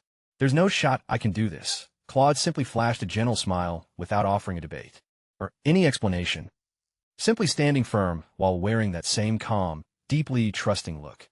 Fine then, I let out a sigh, so heavy my metal visor instantly fogged up. I guess I've got a plan. Granted, it's a terrible plan and barely qualifies as a strategy, but it's all I've got. Turning around to address the crowd, it felt completely surreal to be barking orders at seasoned, career military professionals, while I'm just a former shut-in gamer who figured out hand-to-hand combat purely by punching solid boulders. First thing, and this is crucial, not a single one of you is allowed to engage in this upcoming fight directly. Your strikes will only end up feeding power straight into that egg, and whatever bursts out of it is going to vastly outclass anything you can handle. I need every last person to fall back as far away as humanly possible. Make sure you scoop up all the civilians hiding around the vicinity too. Get them entirely out of harm's way, taking a deep breath. Secondly, station all your long-range units, archers, siege artillery, and spellcasters at maximum distance. Hold your fire unless I explicitly give the signal, or things completely go off the rails. Give me plenty of breathing room. Give me enough space to go totally wild without having to worry about friendly fire casualties. Because as I glanced back at the pulsating, nightmarish egg, I'm going to need a ton of clearance. Surprisingly, Claude actually chuckled at that remark, a genuine laugh rather than a bitter smirk, before barking out sharp commands that sent the entire army into motion. Troops began streaming away from the pulsing menace in disciplined, orderly waves, swiftly sweeping through nearby structures to pull out any trembling, terrified locals. Wounded soldiers were evacuated while sniper positions were locked down. Across distant rooftops and watchtowers, and military engineers began maneuvering heavy ballistas and trebuchets into active firing lines. Giving me one final nod, Claude locked eyes with me, before turning away alongside Bound to retreat. Within minutes, the perimeter was completely deserted, leaving only myself, scattered debris, and a massive, throbbing meat sack about to spawn pure nightmare fuel. The exact second the battalion's footsteps died away, the egg went completely berserk. Its internal heartbeat doubled, tripled, and quadrupled in frantic velocity. Distorted, grotesque shapes violently bulged against the outer membrane, flashing a sharp claw here and a jagged horn there, as something trapped inside hammered against the thin tissue, desperate to bust out, pushing the cocoon right to the breaking point, stomping the earth hard enough to fracture the stone beneath my boots. I yanked my blade back into a solid two-handed grip, and braced myself, every single muscle coiled tight, and every sense dialed up to max. The sheer, toxic malice radiating off this entity was leagues beyond anything I had ever faced, ranking far higher than a mere lesser demon, or even your average high-tier fiend. This was an entirely different beast as the egg finally blew sky high. Chunks of flesh and shredded membrane scattered in all directions. And out from the crater rose the most colossal, terrifying entity I had ever laid eyes on across both of my lifetimes. Dark crimson, hide overlaid with pulsing, glowing lava vein patterns, sporting horns that curved backward like scythes, and soared high enough to graze the low-hanging clouds. This monster wasn't just slightly bigger than the goat fiend. It operated in an entirely different league of mass, where the goat boss had stood roughly equal to a standard cottage. This absolute unit dwarfed buildings by a massive margin, towering aggressively over nearby structures, and casting a sprawling, oppressive shadow over an entire city block. Blinking open wide, horizontal pupils shaped just like a goat's, though stretched across massive eyeballs the exact size of wagon wheels. It surveyed its surroundings with an unsettling, innocent curiosity, resembling a newborn taking in the world for the very first time. Suddenly tilting its massive skull upward, it unhinged its jaw and let out a deafening roar, whose sheer shockwave flattened every remaining structure within a 100-meter radius as the sky instantly shifted hues, draining daylight away and bleeding the clouds crimson, as if reality itself were actively protesting this abomination's existence. The atmosphere grew thick with a metallic taste of copper and burning ozone, and from afar, I could practically sense Claude's army watching on edge. I must have looked like a mere speck of dust, stationed directly in front of an active volcano. Some terrified soldiers swallowed hard with trembling frames. Others frantically scribbled down farewell letters to their loved ones. A few dropped to their knees in prayer, while the rest silently double-checked their gear one final time, fully resigning themselves to whatever fate awaited them. From their vantage point, Claude and Bound stared rigidly forward, wound up as tight as drawn bowstrings. They had faith in me, or rather, they had to believe in me, simply because there was literally zero alternative plan. Deep within the secure stone fortress of the keep, Fanny was closely monitoring the scene through magically enhanced sight, observing the artillery crews, manning their siege engines at maximum standoff range, and, far beyond them in the sweeping horizon, a solitary, armored figure standing completely alone, right under the shadow of a colossal monster eclipsing the sky. Closing her eyes tightly to murmur a quick plea, she snapped her eyelids open, recollected a crucial thought, and sprinted deep back into the keep. Remaining frozen in place, I waited. Locking eyes with the towering beast, I glared right back as it cast its gaze down upon me. 30 seconds of heavy silence hung between us, like two apex predators sizing each other up. We were locked in a mutual evaluation. Curiosity burned within the demon to figure out what I was. Meanwhile, my main concern was timing its full materialization into reality so that my steel could actually make physical contact. Alert! A high-tier demon has fully manifested, and there it is. Breaking the stillness first, the colossal entity surged forward in a blur, moving way too fast for something of that sheer mass. Ripping through the air, massive claws slashed directly toward my chest, with every single finger stretching longer than my entire height. Adjusting my blade by a razor-thin fraction of a degree, I waited until those lethal talons arrived. My sword was already slicing through the air like rolling thunder. Clash! My weapon collided hard against his claws, producing a booming impact echoing like a deity, slamming a massive iron door.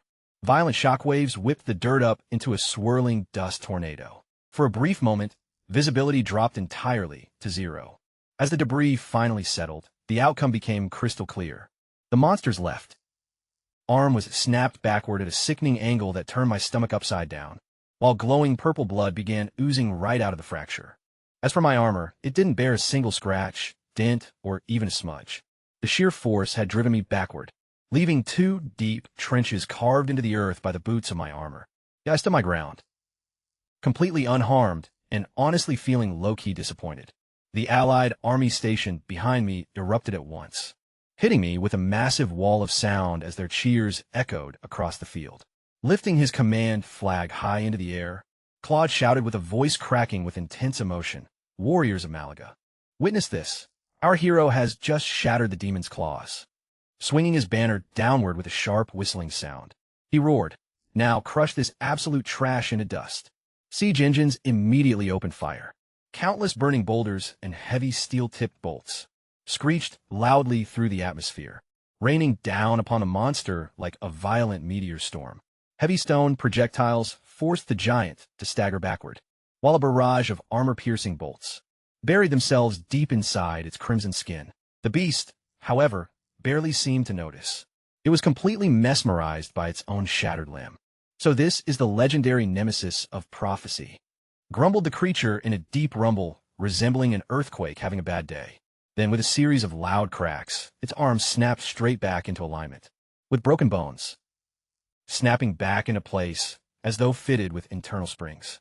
Achieving full regeneration in mere seconds, it sneered, "If this is the best you can do, you barely meet the requirements to be our destined rival." Oh great, it possessed both speech and an enormous ego, my absolute favorite combination. Remember the name of the entity that is about to banish you. Into the endless abyss, the creature proclaimed aloud, flinging its massive arms wide open as if introducing itself at a formal dinner party. "I am Kalonzo, the Blood Marrow Tyrant. Having a fancy title," I replied, "won't save your life today." Once again our weapons collided, sending deep fractures racing 30 feet across the stony ground with every single blow. Kalonzo proved surprisingly agile for a creature built like a skyscraper, wielding his massive bone axe in patterns I could scarcely track. There were vertical cleaves designed to split my body right from skull to pelvis, sneaky low sweeps aiming to take out my legs from under me, and clever feints shifting mid-swing into genuine offensive strikes. Clearly, the guy actually knew how to fight, relying on more than just raw power. Even so, here is the kicker. He never managed to land a single hit. Not one strike connected because every axe swing was intercepted by my blade, and every trick he pulled got read like an open book. Every single feint got called out, and I successfully parried every single strike. Even so, I was falling back. I steadily yielded ground with each back-and-forth clash. It wasn't out of necessity. Rather, my mind was racing. Sure, this demon was an absolute unit. His healing factor was totally busted. Still, regarding his raw striking power, I've dealt with way worse from that monstrosity of a bat that broke into my stronghold months ago. Kalonzo's had all the flashy moves and terrifying aesthetics. But when it came to actual life-threatening danger, he was completely within my comfort zone. So why was I playing defense? Partly to analyze his attack patterns. Claude's fighting style had taught me that rushing in blindly like a bulldozer isn't always the meta. Observation often teaches you way more, and partly because a specific phrase he dropped caught my attention. Prophesied nemesis? Destined enemy? He clearly recognized the Herman bloodline. The crest stamped on my armor meant something significant to demons. On a fundamental level, this wasn't just random luck. Deep historical roots tied us together here, and Kalonzo's was practically narrating the lore for me. "Coward!" Kalonzo's roared, totally misinterpreting my tactical patience as weakness. His slit-like pupils blazed with absolute disdain. Does the final Herman intend to cower inside his metal shell forever? Perish right here with your pathetic prophecy. He leaped backward, his heavy hooves fracturing the stone upon impact, while his battle axe ignited into purple flames so blindingly intense that the surrounding rubble melted into glowing crimson pools. Extreme thermal distortion made the heavy air ripple and warp. Even Claude, watching safely from hundreds of meters away, had to throw his arm up to shield his face. And that was merely the residual energy, the mere overflow, the sheer splash zone, from their distant vantage point. The onlookers and soldiers watched me getting driven backward step by a flaming behemoth 3 times my size, and they were freaking out. "Sir Oleg, you've got this. Don't you dare lose. You're our legendary hero. He has to win. He literally has to." Claude and Bound, however, those 2 cunning old foxes picked up on something everyone else missed. Throughout the entire exchange, I hadn't taken a single clean hit. Every single incoming assault had been successfully blocked or deflected. The demon looked completely dominant, yet he wasn't actually winning at all. I was voluntarily choosing to retreat. The real question on their minds was, why? Then Kalonzo's went completely nuclear. His blazing axe distorted the physics around it, literally bending the ambient air, and his massive silhouette suddenly flickered behind me. Was it teleportation? Nope, just absurd raw speed. The heavy weapon crashed down onto my spine, coated in enough purple hellfire to liquefy an entire castle. Perish! The massive pillar of flame that erupted instantly punched right through the low clouds. The blinding explosion turned midnight into midday for a fraction of a second, before plunging everything back into pitch-black darkness. The vicious shockwave knocked frontline soldiers off their feet. Half a city away, thick clouds of ash and debris mushroomed high into the atmosphere, resembling a violent volcanic eruption. And when the smoke finally cleared, a massive crater sat right where I had been standing. A truly colossal impact zone. It was deep enough that you couldn't even see the bottom, leaving just a smoking pit in the earth as if a literal meteor had struck. An eerie, dead silence took over, total, bone-chilling silence. And then, the screaming finally began. He's gone, man, completely gone. A soldier drops to his knees in total despair. We've totally lost this. It's over. Everything is wrecked. Our homes are gone. Our families are wiped out. Everything.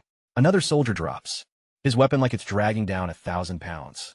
The sharp clatter of abandoned steel spreads through the ranks like a fast-moving plague. Kalonzo swivels away from the smoldering crater to face the army, flashing a thoroughly sick and twisted grin. A massive canyon of jagged teeth tears open his huge face. Get ready for my kind to roll through, little piggies. Start trembling and running for your lives, letting your shattered brains decorate our welcoming ceremony we shall throw. Meanwhile, total psychological breakdowns are shattering the troops all over the field. With visibly shaking hands, some desperate fighters scribble final letters home. Others mutter prayers while one guy, I found out his name was Orvi later on, slams his spear down into the mud and sits there trembling, looking completely hollow inside. Claude strides over to pull him out of his meltdown. I remember you, Orvi. That very spear you just tossed away was handed to you by Anderson, right after that brutal battle where everyone else bought it. Yet you kept on swinging with a mangled piece of armor and a snapped blade, tearing chunks out of the enemy with your teeth. Because you literally had nothing left to swing. Anderson honored your warrior spirit by giving you his personal weapon, and now you're just dropping it? Orvi scoops up the spear with shivering hands, crying out, but we don't stand a single shred of a chance of winning this. Claude suddenly stands tall and bursts into laughter. Not bitterly, but genuinely, loudly, almost like a maniac. Huh, did our brave ancestors ever have a real chance? When they went toe-to-toe with monster hordes using just wooden clubs and rocks.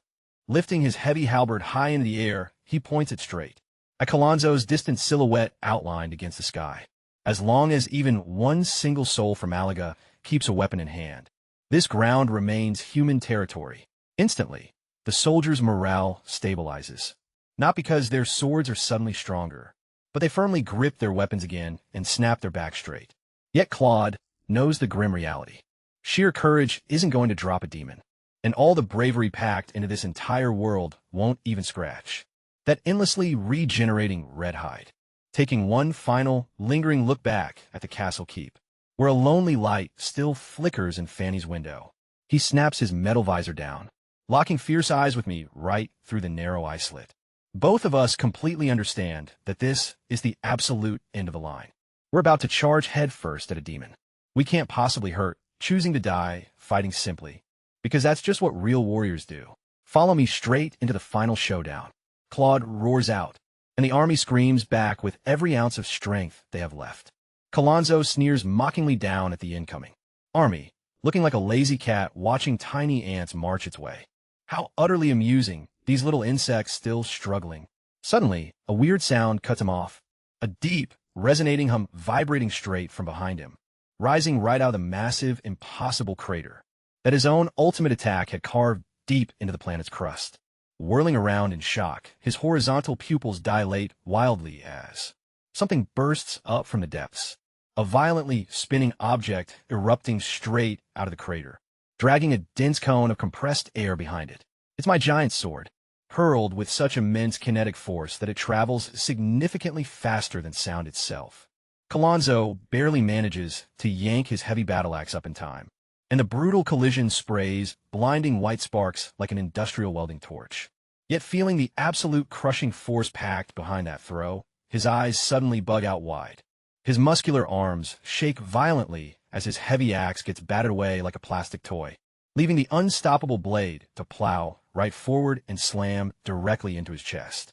His entire ribcage caves inward instantly, and the demon's colossal body gets launched backward as if it's been hit head-on by a runaway freight train. He is literally sent flying through the air. Hàng loạt tòa nhà cứ thế đổ sập xuống vụn vỡ. Thân hình hắn cày nát cả một góc phố đông đúc của thành phố trước khi chịu dừng lại bên đống đổ nát cách đó 200 mét. Thanh kiếm của tôi đã găm sâu xuống nền đất ngay giữa hố sâu. Dư chấn từ cú va chạm tạo ra những vết nứt dạn chân chim lan rộng 10 mét về mọi hướng, khói bụi mịt mù. Cả London nôn nhòe ra một búng máu tím ngắt, phần lồng ngực bẹp dí, đang từ từ hồi phục trong lúc hắn chân nhìn vào cái hố với một vẻ mặt chưa từng thấy ở một con quỷ nào trước đây. Sự kinh hoàng. Tôi thong thả bước ra khỏi hố sâu một cách điềm tĩnh, tựa như vừa thong thả trèo lên từ một bể bơi. Sau buổi bơi thư giãn, hoàn toàn lành lặn không chút tổn hại. Bộ giáp vẫn tinh tươm, chẳng một vết cháy xém, không một vết chảy, hoàn hảo. Đôi mắt Calondo trở ngược đến mức tròng đen, gần như biến mất, lắp bắp. Chuyện này đúng là vô lý. Ngay cả tổ tiên của ngươi cũng phải bị thương nặng bởi chiêu đó cơ mà. Làm thế quái nào mà ngươi đòn tấn công của ngươi? Tôi ngắt lời, thản nhiên phủi sạch lớp bụi bám trên miếng giáp vai. Cứ nói về khoản sức mạnh thuần túy đi, phải thừa nhận rằng đó là thứ mạnh nhất mà tôi từng chạm trán từ trước tới nay. Điều đó tôi công nhận, nhưng ngặt một nỗi là vừa nãy tôi vừa vặn cổ xong. Các người ném tôi xuống một cái hố sâu hoắm khiến tôi mất khối thời gian mới leo lên nổi. Thực sự rất phiền phức, và trong lúc tôi đang vất vả trèo lên, tai tôi cứ phải nghe đủ thứ văn vở của ông ở trên này về lũ kiến với bài lần nhảm nhí gì đấy. Tôi rút thanh kiếm của mình lên khỏi mặt đất, rồi vác hở lên vai. Nên giờ tôi phải đính chính lại cho rõ ràng nhé, thần thánh gì tầm này. Ngươi, hay thậm chí cả cái giống loài quỷ dữ của tụi mày. Tôi bước lên một bước dứt khoát. Mặt đất rạn nứt ngay dưới chiếc quần nặng trịch. Lũ kiến chính là các ngươi đấy. Chính các người mới là kẻ phải run rẩy. Chính các người mới cần phải cắm cổ chạy trốn. Tôi chĩa thẳng mũi kiếm vào vùng ngực đang dần tái tạo của hắn. Tôi sắp biến thành cơn ác mộng lớn nhất đời các người rồi đấy. Hãy tu lại một chút, để xem phe Carlot đang đối mặt với tình cảnh gì. Trong lúc tôi còn đang lúi húi leo ra khỏi cái hố chết tiệt kia, Carlot cùng đội quân của anh ta vừa chứng kiến tôi mất hút giữa một cột lửa luyện ngục, và dưới lăng kính của họ thì kẻ mạnh nhất mà họ từng gặp vừa bị bốc hơi không còn mảnh giáp. Thế nên tất nhiên họ làm đúng cái chất của anh hùng, là xếp hàng để lao vào chịu chết cho bằng được. Carlot dầm mạnh tấm khiên xuống nền đất khô cằn. 20 binh sĩ mặc giáp trụ hạng nặng vào đội hình ngay sau lưng anh ta. Lũ lính trẻ đứng hàng đầu đang nuốt nước bọt, khô khốc đến mức nghe rõ cả tiếng cổ họng họ nuốt ực. Đám cung thủ dương căng dây cung hết cỡ, nhưng đôi tay cầm cung lại run bắn lên vì sợ hãi cực độ. Những pháp sư đang cố gắng đọc chú ngữ, qua hàm răng đang đánh vào nhau lập cập, khớp ngón tay của tất cả mọi người. Đầu đã trắng bệch vì siết chặt vũ khí quá mức cần thiết. Họ chuẩn bị lao vào một con quỷ mà bản thân hoàn toàn không thể làm tổn thương, chỉ vì đó là phong cách của chiến binh Ma La hóa ra là vậy. Những con người này thực sự liều mạng, theo một cách ngầu lòi nhất có thể. Rồi màn góp vui của tôi xuất hiện. Một tiếng nổ chấn động xé toạc bầu trời, gương mặt Calonzo bỗng méo mó. Trong sự ngơ ngác chỉ tích tắc trước khi lồng ngực hắn nổ tung từ bên trong, lõm sâu xuống cứ như có ai vừa đấm một quả bóng bao liên xuyên qua quả dưa hấu, lớp vải đỏ rực của hắn bắn tung tóe ra xung quanh theo hình nan hoa, y hệt như tấm kính chắn gió bị một quả đạn pháo đập nát. Thanh đại kiếm khổng lồ đang xoay tít của tôi vừa càn quét qua toàn bộ chiến trường và giáng thẳng vào chính giữa người hắn, với uy lực chẳng khác nào một khối thiên thạch nhỏ. Mọi tiếng thét của binh lính nghẹn đắng lại trong cổ họng. Họ ngây người chứng kiến con quỷ cao 3 mét này, cơn ác mộng bất khả chiến bại, mà vừa khi trước đó ít phút đã khiến họ phải lập di chúc sẵn sàng. Flying backward like a shattered rag doll, 3 stone buildings were smashed straight through by his body, one by one, collapsing into piles of rubble as he plowed right on through. My blade was left planted firmly deep inside the earth, towering straight up like a massive monument. Claude caught sight of it, his bloodshot eyes blowing wide open. Instant recognition hit him hard. Then I hauled myself right up out of that deep hole, casual as ever while scaling over the rocky edge, standing tall and brushing off the dust from my armor. Not a single burn, 0 scratches, not even a slight tan. The absolute peak. Offensive move a high-level demon could muster, unleashed right at point-blank range.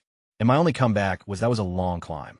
Against his own chest plate, Claude slammed his heavy palm down, so viciously that the sound echoed across the chaotic battlefield. Outshouting the crashing structures, his voice broke, while jabbing a trembling finger directly in my direction. Look, everyone, look at him, this weathered, battle-hardened veteran was visibly shaking. With pure, raw emotion, the guy doesn't even have scratch. Not even a damn scratch on him. Again he hammered his armored chest, loud clang ringing out, as if he desperately needed to physically beat the utter disbelief right out of his own system. All the soldiers turned to where he pointed, past the lingering smoke. They spotted me just hanging out effortlessly, dusting dirt from my shoulders, like I had merely tripped in a peaceful garden. Instead of walking away from a demonic nuke, someone screamed out, devoid of any fear, fueled purely by explosive joy. That initial voice smashed through the emotional dam, and instantly everyone broke out screaming in unison. Sir Oleg is alive. The demon got knocked right back from Malaga. Those thunderous war cries hit like a brutal tsunami. The sound wave was so massive it physically shoved the clouds apart. I'm not even exaggerating. The dark, overcast canopy, summoned by Kalonso, actually began breaking apart from the sheer volume of human defiance screaming up at the sky. Far behind the front lines, evacuating civilians froze completely in their tracks. Clutching her daughter tightly, a woman locked down her grip upon hearing the distant thunder of heavy metal and roaring voices. "Mama," the little girl spoke up, while hugging a grimy stuffed toy close to her chest. "Are those soldiers singing songs?" Standing on her tiptoes, the mother peered across toward the city walls where flags still fluttered. A single tear carved a clean trail through the soot on her face. "No, sweetheart, they are celebrating. Look, Mama, the dawn is finally arriving." Pointing upward with a mud-stained finger, the little girl gasped. It's the sun, and right on cue. Because the universe apparently possesses a knack for cinematic timing, a solitary beam of golden sunshine sliced right through the heavy cloud cover, starting thin as thread before widening rapidly, then exploding into a full, breathtaking sunrise, bathing the entire ruined battlefield in a warm golden glow. Bathed in that radiance, with my sword in hand, while demonic blood steamed off the cooling blade, I apparently gave off the vibe of a divine warrior who had just descended straight from the heavens. Or at least that is what people told me later on personally. My mind was entirely focused on how annoying that damn crater had been to climb out of. Now here's the part that almost made me lose my composure. In the middle of the most epic moment of my life, Kalonzo's this terrifying building-sized, dimension-hopping, high-level demon from the literal pits of hell was scared of me. He was trembling, actually physically shaking his claws, were scrabbling at the ground as he tried to crawl away, digging trenches with his fingernails. He couldn't speak, couldn't think. The great blood, marrow, tyrant consumer of worlds was experiencing fear for the first time in his existence. The same emotion he'd inflicted on thousands of victims was now eating him alive, and he had absolutely no idea how to handle it. I walked toward him slowly. Each step sank into the earth, creating tiny earthquakes, heavy, deliberate, the way you'd approach a cornered animal. Except I was the predator, and he was the one backed against the wall. He scrambled backward on all fours, claws gouging the stone, eyes wild with panic. Then he noticed his chest had fully regenerated. The fear drained from his face. He stopped crawling, stood up, and just like that, embarrassment replaced terror, which immediately got replaced by rage. A demon who just experienced his first moment of cowardice and hated himself for it. He turned to face me. His voice came out low, controlled, simmering. "I admit you are no insect. You truly deserve the title of our destined enemy. You even made me feel what those weaklings feel." Impressive. Then his voice cranked up to 11. "Ha, but so what? You think you can kill me? My kind is immortal. Even if you can't defeat me, what can you do? I can fight you all day, even longer." Two things happened in my brain simultaneously. First, "I can fight you all day." Where had I heard that before? That was basically a League of Legends champion quote. Was this demon secretly a gamer? Was there a rift in hell? Second, "I can do this all day." Wait. No, that was Captain America. This demon was accidentally quoting both a MOBA character and a Marvel hero, and had absolutely no idea. I almost broke character, almost cracked a smile, right there in the middle of my dramatic stare down. My jaw physically hurt from clenching to keep the laugh in. Where did this bootleg sword demon come from? I muttered under my breath. No, wait, he uses an axe, and he's not even as handsome as the real one. Kalonzo's noticed I wasn't reacting to his epic speech. I was just standing there, clearly thinking about something else entirely, treating his immortality declaration like background noise. This made him furious. Being ignored was somehow worse than being punched through 3 buildings. He roared and charged. This time, I didn't play defense. The instant he got close, I lifted my leg and kicked him in the torso. One kick. His massive body folded around my boot like a lawn chair, then rocketed, hurtling backward as if shot out of a heavy artillery cannon. A colossal 3-meter-tall demon soared through the atmosphere, his limbs flailing wildly in a completely absurd display. Long before he touched the ground, my blade was already slicing forward, delivering a horizontal slash that was both lightning fast and razor clean. The massive sword glided straight through his midsection, meeting almost zero resistance, much like sliding a hot knife right through soft butter. His entire physique split cleanly into two perfectly balanced halves. The upper torso sailed off in one direction, while the lower half plummeted toward the other. A stream of vibrant purple blood erupted in a gorgeous arc that caught the brilliant morning rays, and frankly looked kind of aesthetic in a terrifying sort of way. For roughly 2 seconds, I genuinely thought that was the end of it. Then those creepy blood threads materialized. Thousands of microscopic, writhing red tendrils emerged, stretching across the void between his top and bottom halves. Acting like organic stitches, they violently yanked the two separated pieces back together, interweaving and fusing back, flesh, bone, and sinew right before my eyes.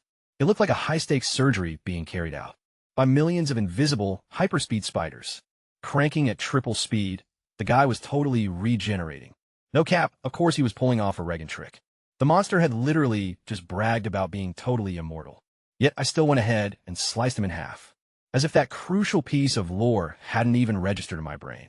His upper half was already fusing right back onto his lower frame, the ugly gap shrinking millimeter by millimeter, those repulsive crimson threads knitting every piece of tissue back into place.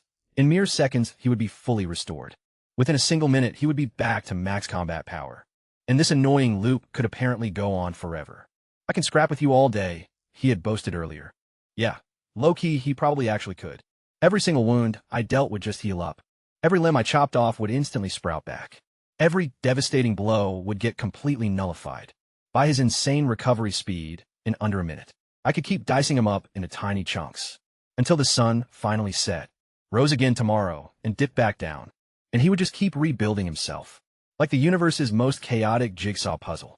Sure, my blade could hurt him and my speed could outmatch him, while my heavy armor could easily tank anything he threw my way. Yet I still couldn't secure the win, not like this anyway.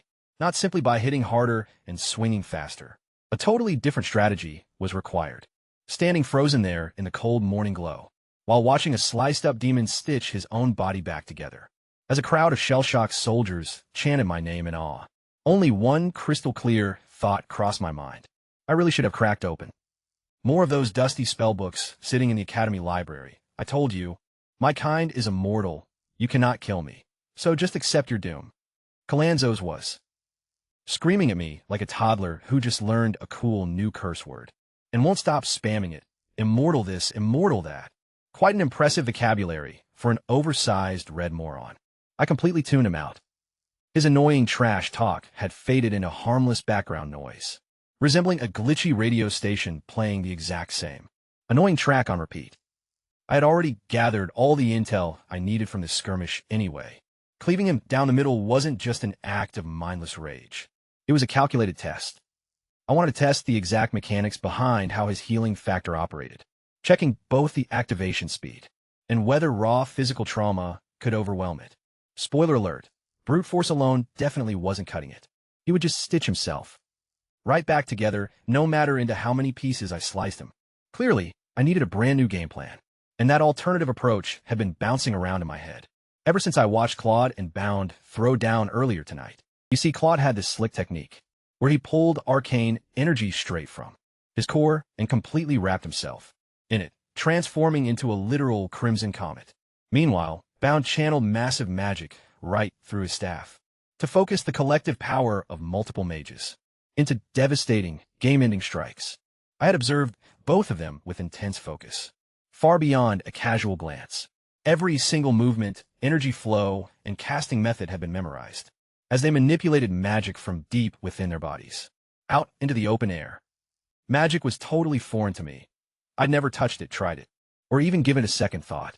Yet my wisdom stat sat comfortably at 81, which apparently was enough to spot complex patterns that normal folks spent decades mastering in elite academies. So, while Kalonzo was busy delivering his "I'm totally immortal and you can't touch me" speech for the 14th time, I hoisted my massive sword high above my shoulders and did something profoundly reckless. Reaching deep inside myself, I located the magical reserves that had apparently been sitting dormant this entire time, doing absolute squat. I grabbed onto them and yanked hard.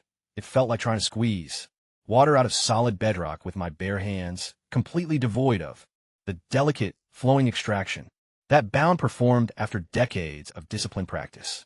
This was more like ripping a rusted fire hydrant out of the pavement, raw and violent. It was the metaphysical equivalent of solving a Rubik's Cube by smashing it to pieces with a sledgehammer. Energy immediately flooded into my blade and kept surging, pouring in endlessly. The weapon began to radiate an intense white glow. Faint or subtle, it was not. It burned with a blinding radiance, like I was clutching a piece of the actual sun. A fierce gale whipped up around me out of nowhere, sending loose debris spinning in tight circles. The surrounding air warped and rippled violently close to the steel, because the sheer concentration of magic completely overwhelmed what local reality was engineered to handle. Kalonzo choked on his words mid-sentence as his signature arrogance drained from his face like the plug had just been pulled. His voice cracked completely. What are you? For the second time tonight, a high-ranking demon was reduced to a stuttering mess just by looking at me. At this point, I was beginning to suspect that my true superpower wasn't sheer strength or lightning speed, after all, but rather the uncanny knack for making ancient evil entities completely forget how grammar works. Meanwhile, back behind me, Bound was suffering a full-blown existential crisis. The elderly mage's eyes had widened so dramatically that a monocle surely would have popped off his face if he wore one. His bony knuckles turned white as he death-gripped his staff, while processing my reckless display through the rigid lens of a lifelong academic who had dedicated decades solely to magical theory. The magical density here is completely insane, he sputtered. Deep within the blade, raw internal mana gets funneled steadily by him. Zero formal training backs this up, raising the ultimate question of how. Right then, it clicked. A sudden wave of realization washed over his memory. Throughout every single skirmish tonight, pure destruction wasn't the only thing on my mind, because careful observation was happening. Bound directed arcane currents gracefully across his staff. Claude ignited his physical enhancement technique right before my eyes. Every single spell hurled by cultist mages was tracked meticulously. Watching, absorbing, and filing away, every detail became second nature. Pure observation was the sole teacher behind his sudden mastery. A faint, breathless gasp slipped past Bound's lips. In the heat of actual combat that defies every fundamental rule of magic, you cannot simply watch someone pull it off. His gaze snapped over to me, standing completely unfazed amid the chaos. More arcane energy kept squeezing out like water from a wet towel. Absolute nonchalance radiated from him, shattering every established worldview Bound held. A total menace, Bound whispered under his breath. Thank the gods he's on our side, and thank heavens. Fanny was raised without turning into a spoiled little brat. Hey, Claude apparently cooled down enough to start eavesdropping on the conversation. What's this nonsense about Fanny having a terrible temper? Perfection personifies my daughter. Any attempt at a reply fell on deaf ears as Bound zoned out. Lost in his own thoughts, he began muttering. Pure academic horror paralyzed his logic entirely. Proper magical extraction isn't happening here in the slightest. Brute force drives it outward, pushing a sponge past its breaking point until it rips. Standard physiological limits dictate that magical circuits should shred instantly. Instant death or permanent crippling remains the standard outcome. Somehow, his physique takes the punishment and keeps pushing forward. More and more energy floods through. Staring at me felt like watching a physics professor witness the absolute laws of thermodynamics get casually shattered into pieces. Decades of dedication feel completely wasted right now, he remarked deadpan. Defeat weighed heavily as his magnificent mustache drooped low. Years of deep research amounted to nothing, while this kid just forces magic out, like squeezing toothpaste from a tube, and it actually works. Unprecedented in history. Recorded archives contain 0 prior instances of this madness. True to his nature, Claude immediately shifted focus toward potential practical applications. Could his future offspring pull off the exact same feat?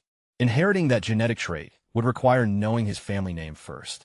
Striking the ground violently, bound staff produced a sharp crack. Surely you aren't implying? Claude broke into a grin, flashing the unmistakable look of someone who meant every single word implied by that suggestion. Would you actually go through with this? Lowering his tone, Bound questioned what alternative options remained. Glancing downward at his own limbs, Claude saw thinning muscle, heavy scarring, and the marks of aging.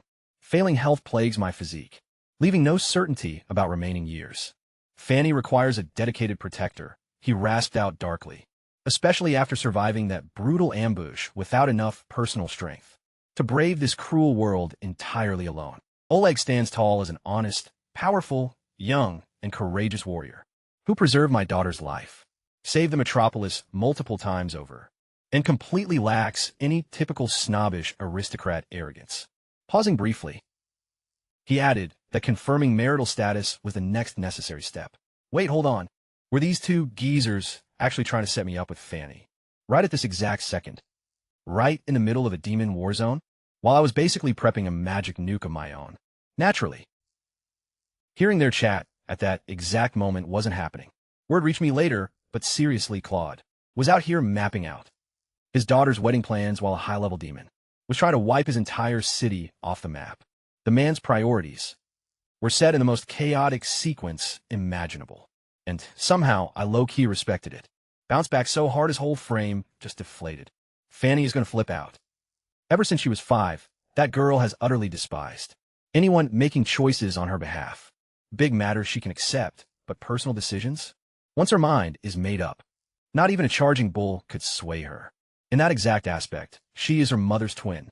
A vacant look briefly shadowed the old mage's eyes, as if he were recalling someone, a student maybe, or a friend. Someone from a long time ago. Claude's ironclad composure melted away, and his armored shoulders dipped slightly. I know if my body were still what it was 20 years ago, if Fanny were already strong enough to stand completely on her own 2 feet. What father actually wants to hand his daughter over to someone else? Still, reality doesn't give a damn about what fathers want. Then a loud, abrupt laugh broke out from him, heavy with a bitter edge. At least both of us are still breathing, and that's enough for now. He delivered a heavy slap to the shoulder that felt brutal enough to rattle the old man's teeth.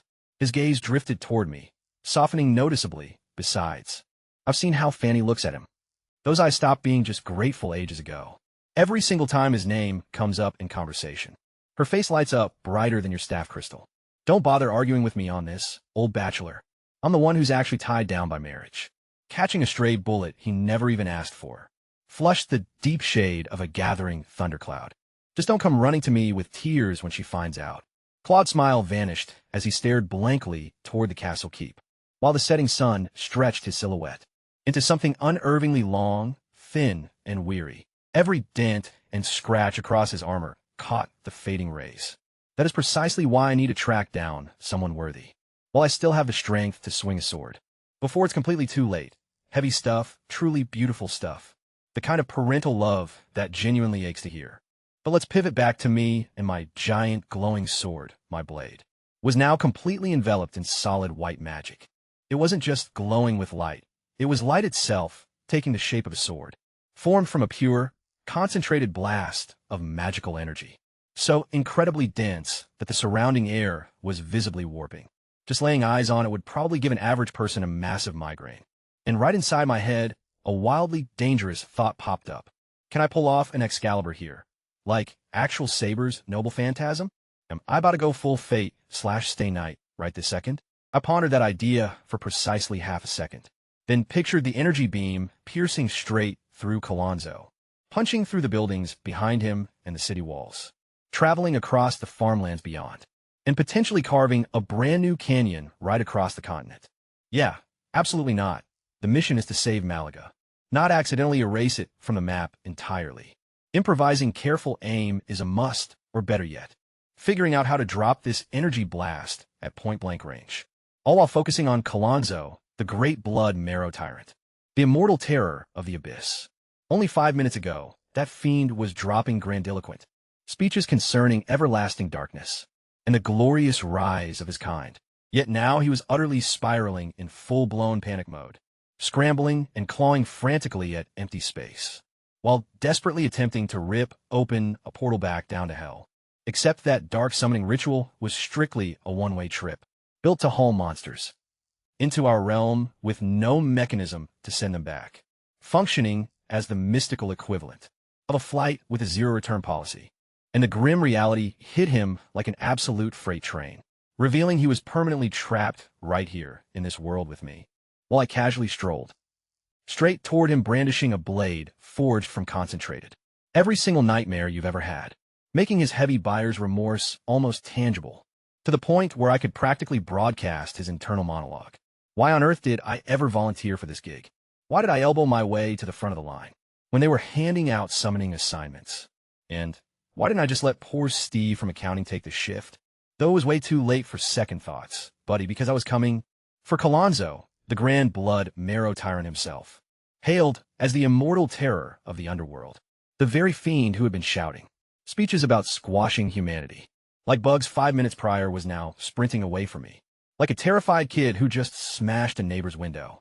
And honestly, he sucked at running away, since the absolute unit was so massive he couldn't even navigate buildings, forcing me to watch in amusement as a 3-meter-tall behemoth tried to conceal himself behind a tiny residential house that stood far shorter than his towering frame, with his jagged horns and broad shoulders sticking out like a toddler hiding behind a translucent curtain, while leaving their entire feet fully exposed for everyone to see, turning his own supposed terrifying anatomy, the very physical build meant to make mortals wet their pants in absolute terror, into his greatest liability, being way too oversized to squeeze past alleyways or perform any evasive maneuvers, besides awkwardly lumbering down a straight path, while I calmly tracked his steps from behind, holding a heavy blade forged out of condensed death.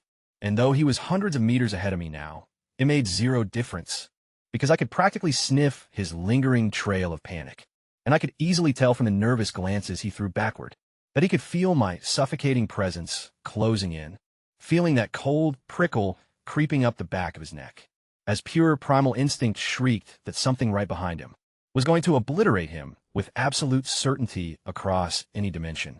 So I smoothly readjusted my grip with my right hand normal and my left hand reversed, pulling the heavy sword back toward my hip into a classic drawing posture, while the divine weapon hummed with a low, bone-deep vibration that made the surrounding atmosphere crackle with pure tension, before I launched forward with legs driving into the pavement like pistons, sending a violent shockwave tearing through everything, bordering either side of my path, shattering stone walls and sending debris flying high, with fierce dust tornadoes swirling directly in my wake, allowing me to clear hundreds of meters in a single heartbeat to blast straight past Colonzo, my boots throwing bright sparks as I skidded to a dead stop, directly blocking his path, leaving him completely unable to brake.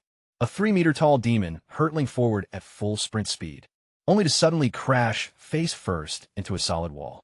A fully armored human, making his own immense momentum slam him violently straight into me, right into the hilt of my weapon, which was locked dead center at my chest level. Boom. His sternum completely caved inward once more, while spiderweb cracks rippled across his chest. His entire frame buckled tightly around the impact, before rocketing straight up into the sky, screaming through the atmosphere, air friction making him whistle like a tea kettle. Tracking his flight path upward, I bent my knees low. What comes next is going to sound totally fake. I was right there, and I know how wild it sounds. Even to me, it feels like pure anime nonsense. But hey, here we go. Drawing my blade upward in one massive sweeping slash, moving cleanly from hip to sky in a single arc.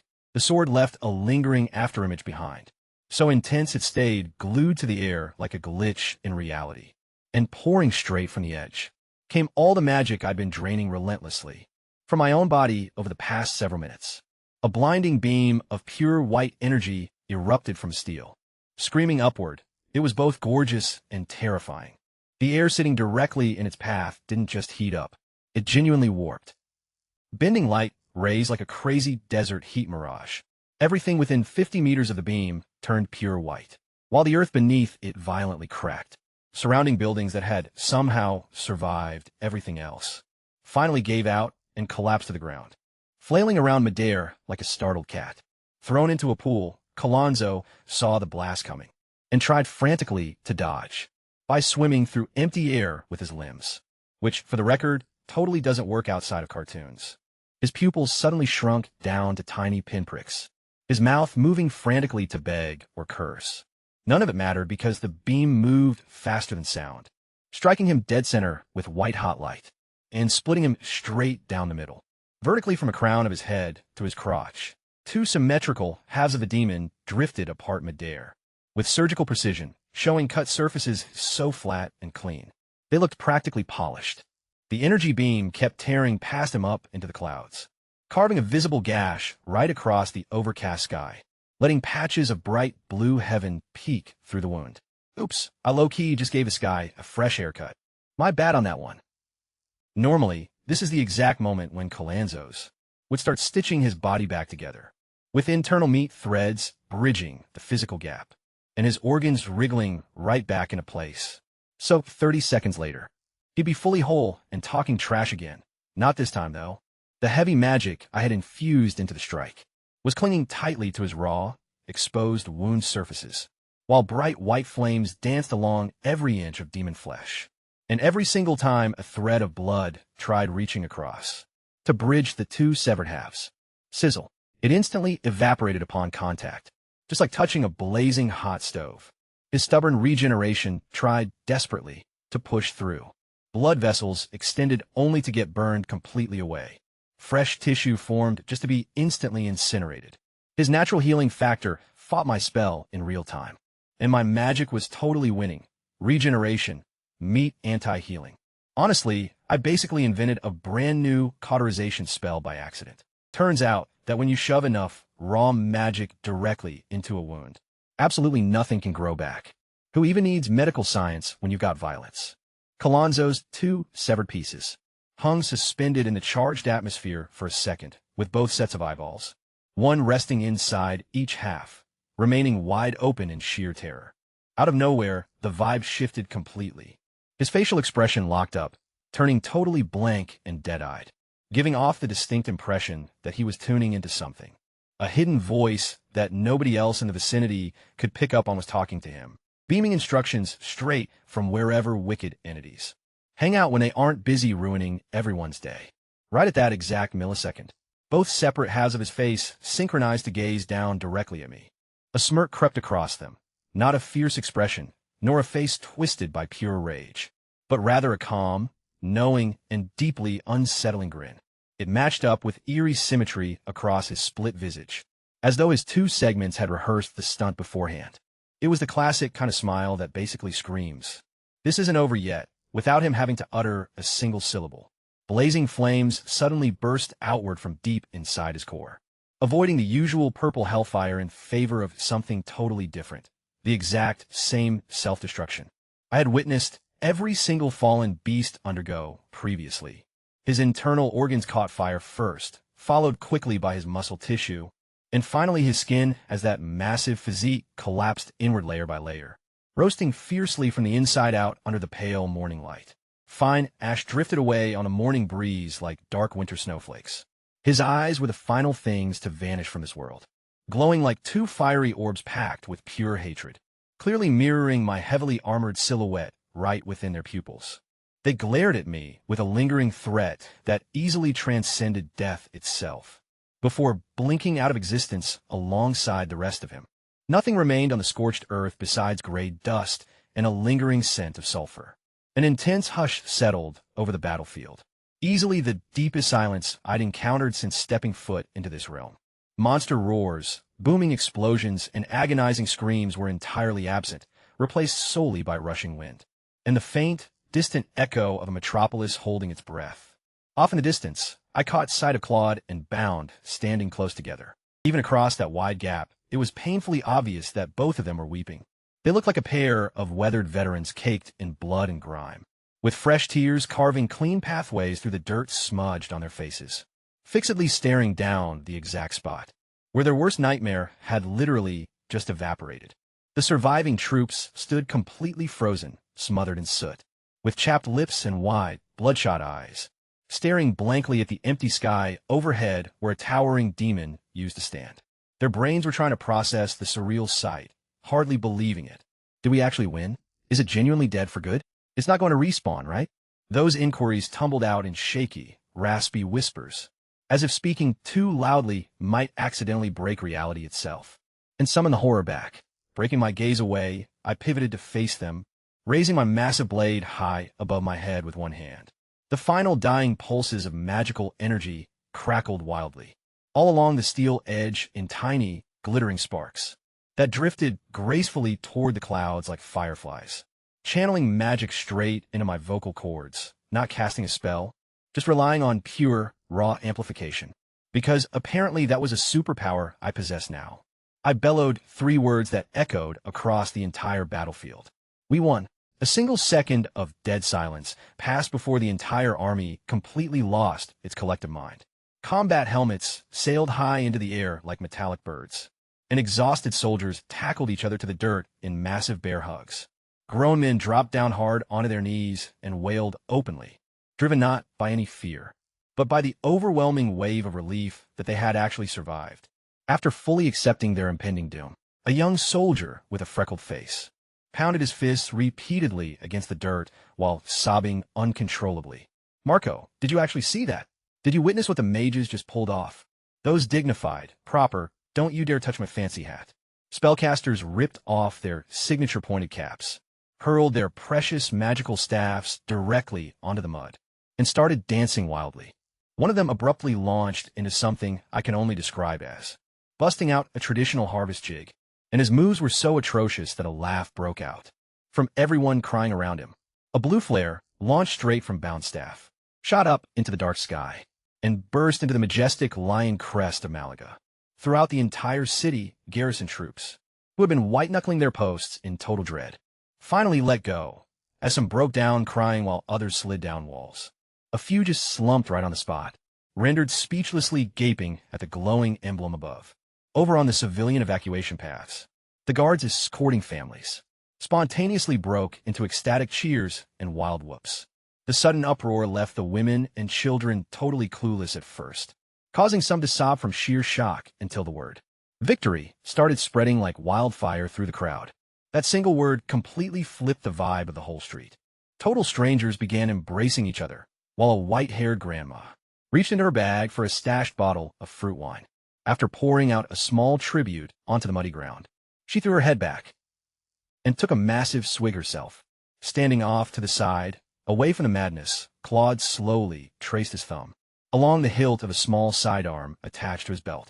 It was Anderson's dagger, a weapon that had slipped from the guard captain's grip amidst the chaotic transformation, just seconds before Claude got whisked away by the teleportation magic. Etched into its silver handle were intricate, delicate patterns, marking it as a personal blade cared for deeply over decades. When the setting sun struck the metal, the blade flared up like a glowing ember, briefly revealing a reflection. For a split second, an image flashed before Claude's eyes. A young kid clutching a chipped iron sword, standing in a dirty slum doorway, and swearing an oath to always guard his lord's back. Man, you'd be so proud right now, Claude muttered softly under his breath. Or hey, maybe you already know. Then again, you're probably not even keeping tabs on me. You'd be off protecting Fanny, because that's always where your heart was. Suddenly, a rough, calloused hand clapped down onto Claude's pauldrons, taking a good look at his old friend's face. The veteran mage went wide-eyed when he spotted the tear tracks. Not since his wife passed away 2 decades ago had Claude ever been seen shedding a tear. A burst of arcana ignited, as Bound quickly cast a preservation spell to capture this rare moment, locking it in magical amber for all eternity. Claude furiously wiped his face, his cheeks turning beet red. Just a little keepsake, you old dog. Bound chuckled softly, turning his gaze toward where I was standing in the rubble. With my blade held high, soldiers were going wild in celebration all around me, and Bound couldn't help but grin. No further words were needed between the two of them, their decades-long bond transcending speech. If I had to guess what was running through their minds, though, it was probably a thought like, holy crap, we survived. Our city made it, and that insanely OP, socially inept kid with 0 martial training The one who literally picked up magic just from watching us fight for 30 seconds. Just flat out deleted a high-tier demon lord. He basically cooked up a brand new spell concept that breaks every established rule of magic theory ever written. Yeah, we're totally gonna be fine. Meanwhile, somewhere deep inside the castle keep, a silver-haired girl with ocean blue eyes was likely wearing a smile of her own, though I had no idea about that just yet. The only thing on my radar was that the demon was dead. The quest notification had finally faded away, and my sword arm felt completely shot for the first time in months. Somewhere hidden in this town, a plate of leftover honey-glazed roast pork was low-key waiting for me because priorities. A victory shout had just left my lungs, boosted up like crazy with magical amplification, and I was feeling totally like the main character of the cosmos, when a sudden chill hit my spine and pure malice rolled back in, hitting way harder than before. You got to be kidding me, I thought, gazing up at the pristine sky. That gorgeous, sun-drenched horizon, which had timed its cinematic entrance so perfectly for my heroic moment, was now getting swallowed whole by aggressive storm clouds, right over the exact spot where Kalonzo's had vanished. The atmosphere began to twist and warp around like a glitching digital display. A tiny magic circle popped into view, no bigger than an open palm, before dark purple lines started branching outward from it, spreading across the air like capillaries in a bloodshot eye, multiplying and expanding with wild intensity, until the grid devoured half the sky and the entire dome of the world, transformed into one massive, slow-spinning ritual circle, pulsing with an oppressive energy that made Kalonzo's look like a total walk in the park. All defense forces on high alert. The celebration died instantly, like someone pulled the plug on the sound. At a rave, blades were drawn and shields snapped up, draining the color from every single face that had been smirking moments prior. A soldier close to me swallowed so hard I could actually hear his throat click from a solid 10 meters away. The civilians who had just stopped sprinting, who had just begun pulling each other into embraces and shedding tears of relief, were shoved straight back into full panic mode by frantic, shouting troops. Yet when they glanced up and caught sight of that horizon-wide sigil looming over the entire metropolis, like some monstrous predator's wing, there was literally nowhere left to flee, bro. It covered everything. Every single street, every building, every living soul, trapped right inside its ominous shadow. Bound, can you get a read on this? Claude's voice sounded like grinding sandpaper, the veteran mage sweating profusely, while his wooden staff flickered with erratic energy, like a dying flashlight. I got nothing, absolutely zero data is coming through, though my intuition is screaming that this is major bad news.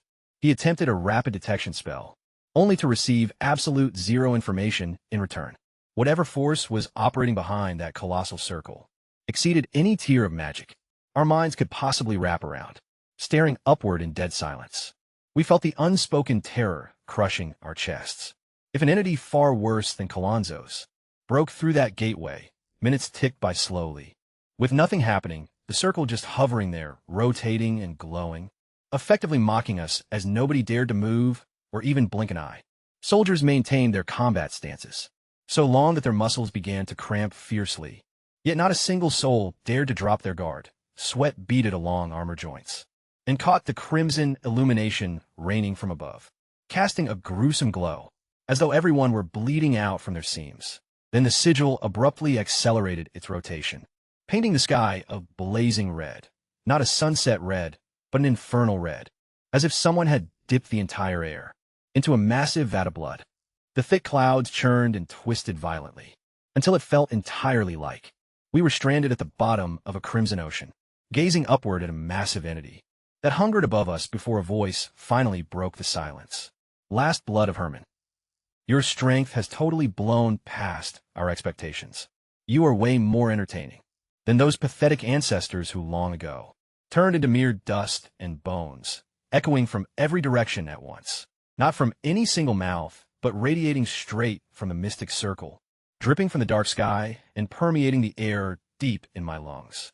The brutal sound waves crashed against the city's stone barriers hard enough to fracture mortar, leaving several helpless civilians collapsed, while dry heaving from the immense physical pressure of that presence lingering nearby. Yet the strongest one has always been just you, hasn't it? Those final words suddenly warped into a piercing whine that caused blood to seep from people's ears. Standing right behind me, Claude was completely frozen like a statue, with pure ice chilling his spine. Bound's long robe was completely drenched in cold sweat. This entity wasn't just insanely powerful. Its very voice functioned as a deadly weapon, making the simple act of breathing near it feel like a temporary privilege. Refusing to give it the satisfaction, I kept my mouth shut. Instead, I immediately began pulling raw magic from my core, once more utilizing that brutal squeeze the sponge technique, which basically broke every established rule of magical theory. Before channeling all of it straight into my blade, the mysterious entity seemed thoroughly amused by this act, shifting its tone into something genuinely playful, akin to a casual cat swatting at a helpless mouse. Ah, it appears you are totally missing my point here. Allow me to demonstrate things directly instead. We are bound to return to this realm and completely rule, slaughter, and dominate everyone. The real question is whether you can actually safeguard the city and manage to protect everyone. 1,000 tiny glowing eyes suddenly tore open across the crimson clouds, literal eyes glaring down upon us from every conceivable angle, transforming the sky into a blanket of pupils, all laser-focused on the tiny figures standing below. Let's watch and see. Last blood of Herman. Remembering that, I cut it off mid-sentence and whipped my sword straight up, unleashing every drop of energy I had managed to gather. A blinding beam of white light, acting as a full-power magic cannon, shot fiercely from my blade directly toward the looming portal, resembling a high-tech laser slicing clean through the ceiling of hell for a direct hit. A massive wave of white light erupted across the dark firmament, growing so blindingly intense that every single resident in the city had no choice but to squeeze their eyes shut. That violent explosion raged on for over 10 solid seconds, while the ground violently bucked like a ship caught in a hurricane. Buildings rattled aggressively and teeth chattered in jaws, as the entire physical world vibrated to its core. Once the blinding glare finally faded and people dared to reopen their eyes, desperately hoping to witness the portal completely obliterated, it remained hovering right there, entirely unharmed and spinning peacefully, looking completely identical to how it looked before. Except it now seemed to mock us as my devastating attack. The exact same strike that had previously sliced a high level, demon straight down the middle and punched a massive hole through the clouds, had accomplished absolutely nothing against the circle. Whatever entity lurked on the other side of that tear in space wasn't merely stronger than Colossus. It operated on an entirely different dimension of power altogether, both literally and figuratively speaking. Ah, you worthless insect.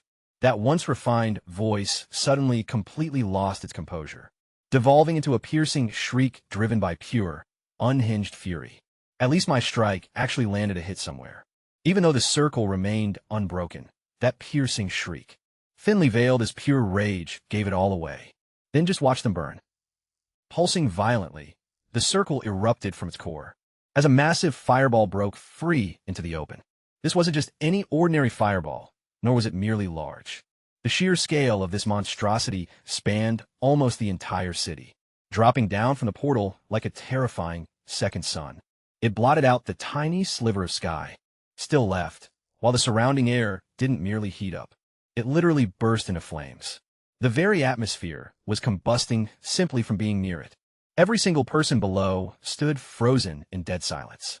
There was no escaping this disaster, no place to hide, no clever strategy to save them. A city-sized ball of fire was literally crashing onto the city. The equation was terrifyingly simple, spelling absolute doom.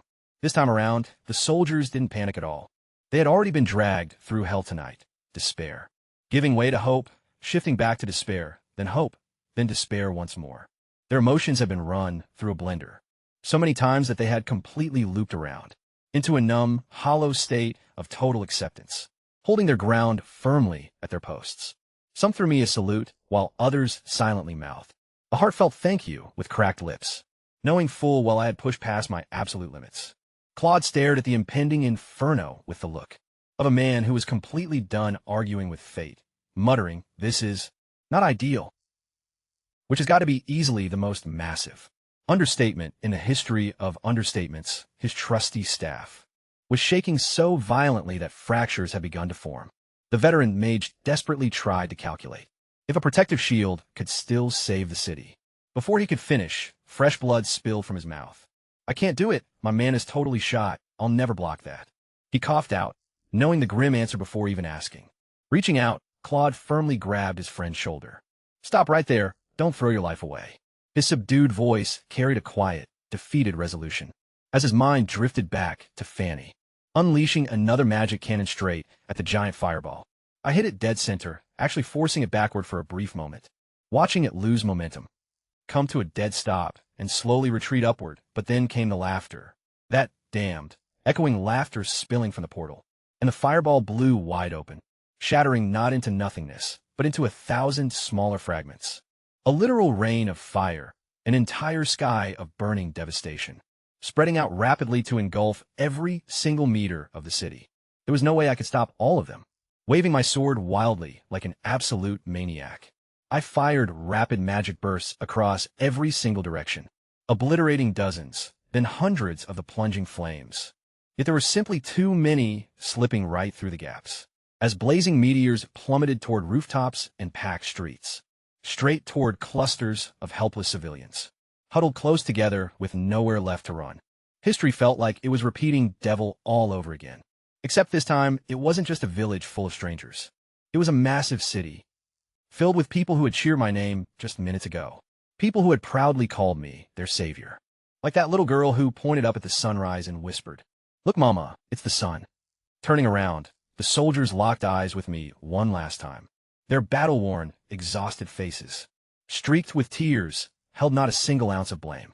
Pure appreciation resonated, for they knew I had poured out my absolute everything. An awareness lingered that shielding them from the sky was beyond my reach. Glances were cast upward while townsfolk gripped one another tight. Their teardrops vanished into thin air before even hitting the ground. Moisture was already being baked into vapor by the scorching blaze. Stopping it was out of my hands, even as the most overpowered heavyweight across this entire continent. Stopping mere rain was impossible. Then an unforgettable plot twist unfolded right before my eyes. A crimson streak shot upward from the summit of the castle keep. One singular bolt of blazing red light streaked past like a projectile fired from an artillery cannon, tracing a glowing arc across the blood-tinted atmosphere. It struck the exact zenith above the metropolis and burst open. A see-through scarlet barrier, a protective energy dome, surged outward in every single direction at a mind-boggling pace. The entire city got blanketed in less than a heartbeat. Every single building, street, and station soldier. Every civilian down below. Each weeping child and praying grandmother present. All of them were safely enclosed inside a shimmering ruby shell. Crashing against the barrier, the fiery rainfall came to an abrupt halt.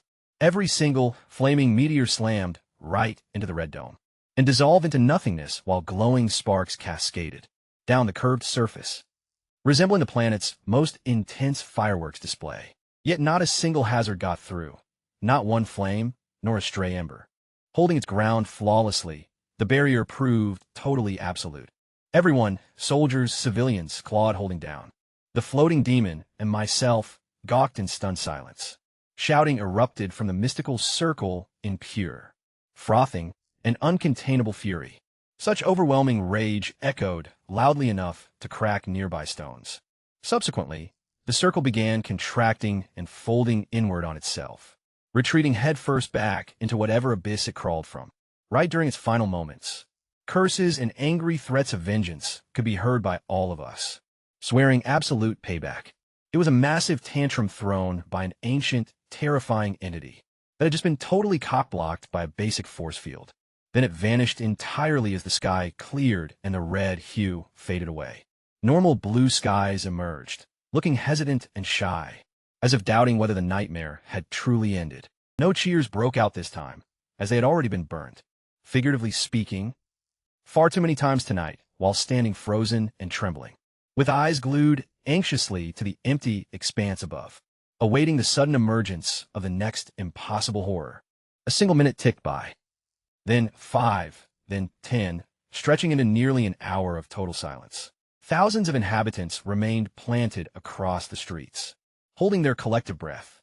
When nothing happened, the initial cheer emerged as barely a whisper, followed by another voice, then 10 more, then 100, until the entire cityscape erupted with emotion so raw and chaotic that every past celebration paled in comparison like a polite golf clap.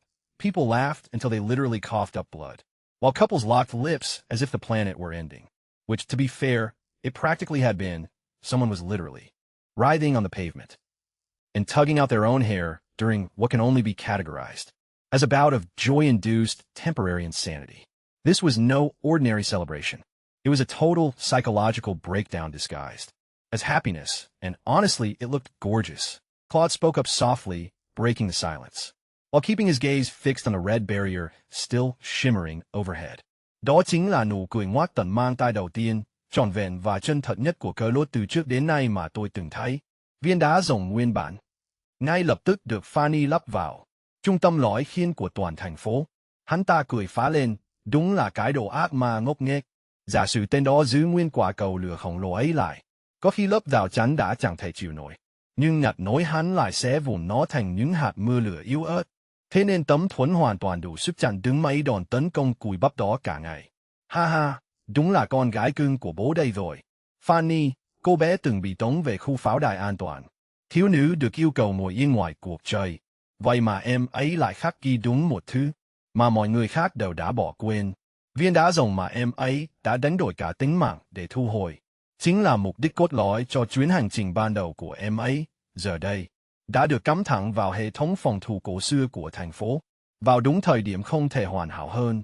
Toàn bộ chuỗi nhiệm vụ này, cả một chuỗi sự kiện nối tiếp nhau, từ việc tôi giải cứu em trong khu rừng sâu cho đến lúc hộ tống em về thành, rồi việc em tìm lại viên đá rồng, tất cả mọi thứ, rốt cuộc đều dẫn đến khoảnh khắc này đây. Một cô gái, một viên đá, một lớp khiên, và một thành phố được cứu sống. Tôi cắm phập thanh kiếm xuống nền đất rồi tì người lên đó. Tớ hoan hỉ. Kể từ ngày đặt chân đến thế giới này và bắt đầu chuỗi giáo án luyện tập phát đồ của mình, đây là lần đầu tiên tôi thực sự cảm thấy kiệt quệ hoàn toàn.